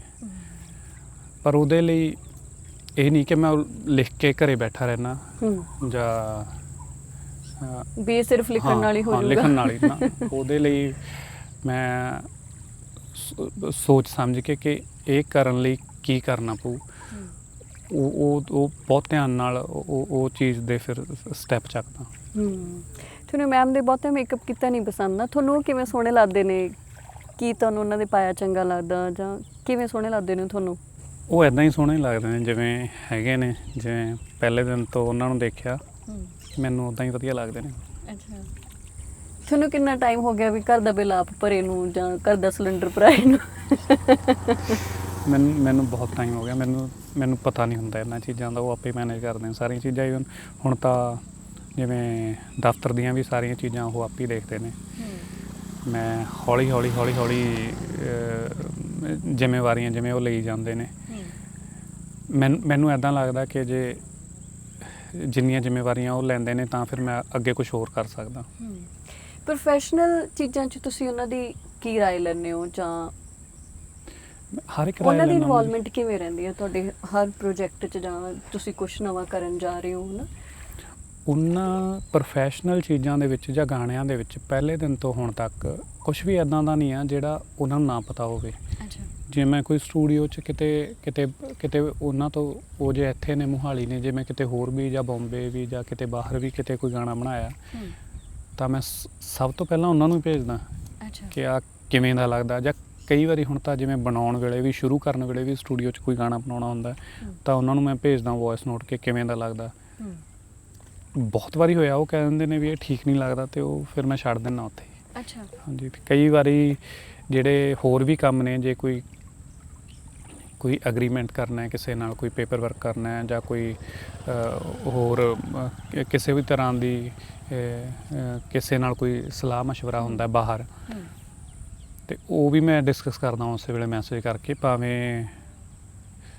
ਭਾਵੇਂ ਅਸੀਂ ਲੜੇ ਵੀ ਹੋਈਏ, ਪਰ ਉਹਨਾਂ ਨੇ ਕਦੇ ਇਹ ਨਹੀਂ ਕਿਹਾ ਕਿ ਆਪਾਂ ਤਾਂ ਲੜੇ ਹੋਏ ਆ, ਮੈਂ ਤੈਨੂੰ ਦੱਸੂਗੀ ਨਹੀਂ। ਤੇ ਬੇਸ਼ੱਕ ਉਹ ਇਹੀ ਕਹਿ ਦੇਣ ਵੀ ਜੇ ਠੀਕ ਲੱਗਦਾ ਤਾਂ ਕਰ ਲਓ, ਪਰ ਮੈਂ ਉਹਨਾਂ ਦੀ ਸਲਾਹ ਜ਼ਰੂਰ ਲੈਂਦਾ ਹਰ ਕੰਮ 'ਚ, ਤੇ ਹਰ ਇੱਕ ਗੱਲ ਦਾ, ਹਰ ਇੱਕ ਕੰਮ ਦਾ ਉਹਨਾਂ ਨੂੰ ਪਤਾ ਹੁੰਦਾ। ਤੁਸੀਂ ਕਦੇ ਸਰਪ੍ਰਾਈਜ਼ ਦਿੱਤਾ ਉਹਨਾਂ ਨੂੰ?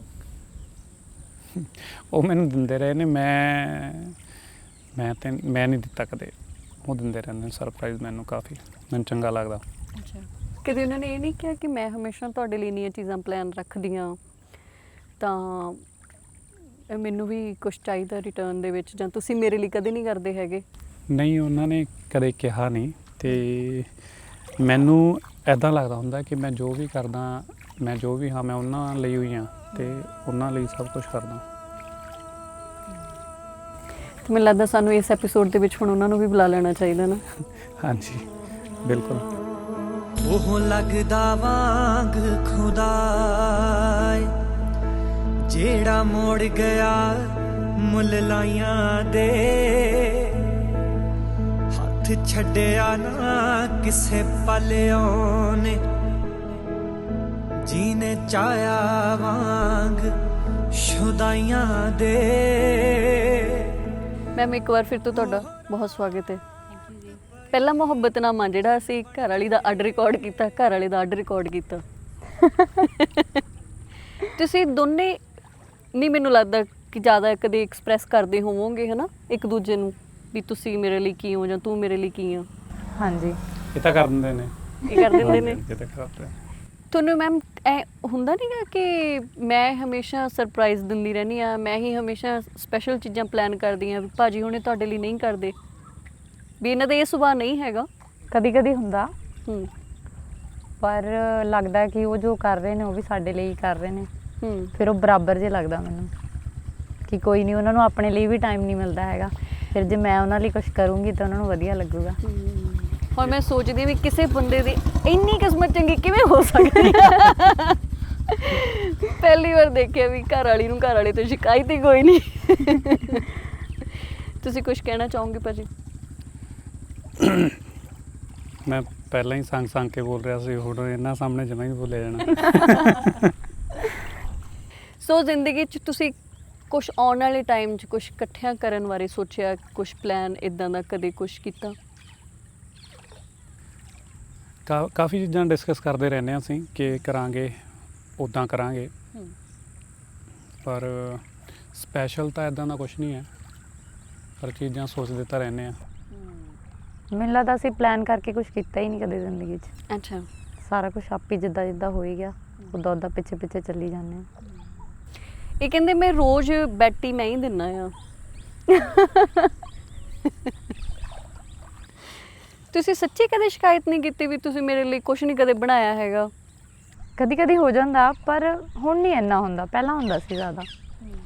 ਹੁਣ ਜਿੱਦਾਂ ਆਪ ਆਫਿਸ ਆਉਣਾ ਸ਼ੁਰੂ ਕੀਤਾ, ਜਦੋਂ ਆਪ ਕੰਮ 'ਚ ਰੁੱਝੇ ਹਾਂ ਤਾਂ ਉਹ ਪਤਾ ਲੱਗਦਾ ਕਿ ਹਾਂ, ਕਿ ਬੰਦੇ ਨੂੰ ਕਿੰਨਾ ਕੁ ਟਾਈਮ ਮਿਲਦਾ ਹੁੰਦਾ ਕਿਸੇ ਵੀ ਚੀਜ਼ ਲਈ, ਫੈਮਿਲੀ ਲਈ ਜਾਂ ਬੱਚਿਆਂ ਲਈ। ਦਿਲ ਤਾਂ ਉੱਦਾਂ ਵੀ ਕਰਦਾ ਹੋਊਗਾ ਕਿ ਮੈਂ ਬੈਠਾਂ, ਇੰਜੋਏ ਕਰਾਂ ਆਪਣੀ ਜ਼ਿੰਦਗੀ ਨੂੰ। ਮੈਂ ਕਦੇ ਇਹਨਾਂ ਨੂੰ ਆਪਣੇ ਲਈ ਨਹੀਂ ਸ਼ਾਪਿੰਗ ਕਰਦੇ ਦੇਖਿਆ, ਆਪਦੇ ਲਈ ਨਹੀਂ ਘੁੰਮਦੇ ਦੇਖਿਆ, ਫਿਰ ਉਹਦੇ 'ਚ ਸ਼ਿਕਾਇਤ ਹੀ ਨਹੀਂ ਹੈ। ਪਰ ਇਹਨਾਂ ਲਈ ਸ਼ਾਪਿੰਗ ਤੁਸੀਂ ਕਰ ਦਿੰਦੇ ਹੋ ਹਮੇਸ਼ਾ?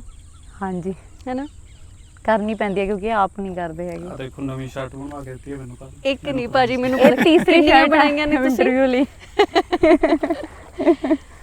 ਤੁਸੀਂ ਕਦੇ ਸੂਟ ਦਾ, ਜਿਵੇਂ ਆਮ ਤੌਰ ਤੇ ਘਰ ਵਾਲੇ ਦਿੰਦੇ ਦੁੰਦੇ ਰਹਿੰਦੇ ਨੇ, ਕਦੇ ਨਹੀਂ ਦਿੱਤਾ ਭਾਜੀ? ਕਦੇ ਵੀ ਨਹੀਂ।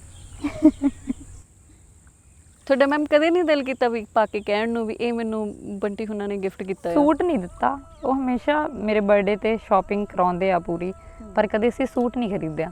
ਅੱਛਾ, ਚਲੋ ਅਸੀਂ ਹੁਣ ਇੱਕ ਰਿਕੁਐਸਟ ਕਰ ਸਕਦੇ ਹਾਂ ਨਾ ਭਾਜੀ, ਤੁਸੀਂ ਵਧੀਆ ਜਿਹਾ ਸੂਟ ਗਿਫਟ ਕਰੋ। ਠੀਕ, ਹੋਰ ਤਾਂ ਇੰਨਾ ਕੁਛ ਆ ਉਹਨਾਂ ਕੋਲੇ, ਠੀਕ ਹੈ ਨਾ, ਪਾ ਕੇ ਬੰਦਾ ਯਾਦ ਤਾਂ ਕਰੇ। ਸੋ ਬਹੁਤ ਮਿਹਰਬਾਨੀ, ਤੁਸੀਂ ਦੋਨਾਂ ਨੇ ਸਾਨੂੰ ਇੰਨਾ ਸਮਾਂ ਦਿੱਤਾ।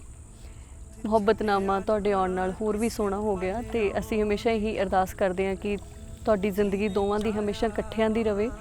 ਆਪਣੇ ਬੱਚਿਆਂ ਦੇ ਲਈ ਤੁਸੀਂ ਇੱਕ ਚੰਗੇ ਮਾਂ-ਬਾਪ ਵਜੋਂ ਸਾਹਮਣੇ ਆਵੋ, ਅਤੇ ਇੱਕ ਦੂਜੇ ਦੇ ਲਈ ਇੱਕ ਚੰਗੇ ਲਾਈਫ ਪਾਰਟਨਰ ਵਜੋਂ ਸਾਹਮਣੇ ਆਵੋ।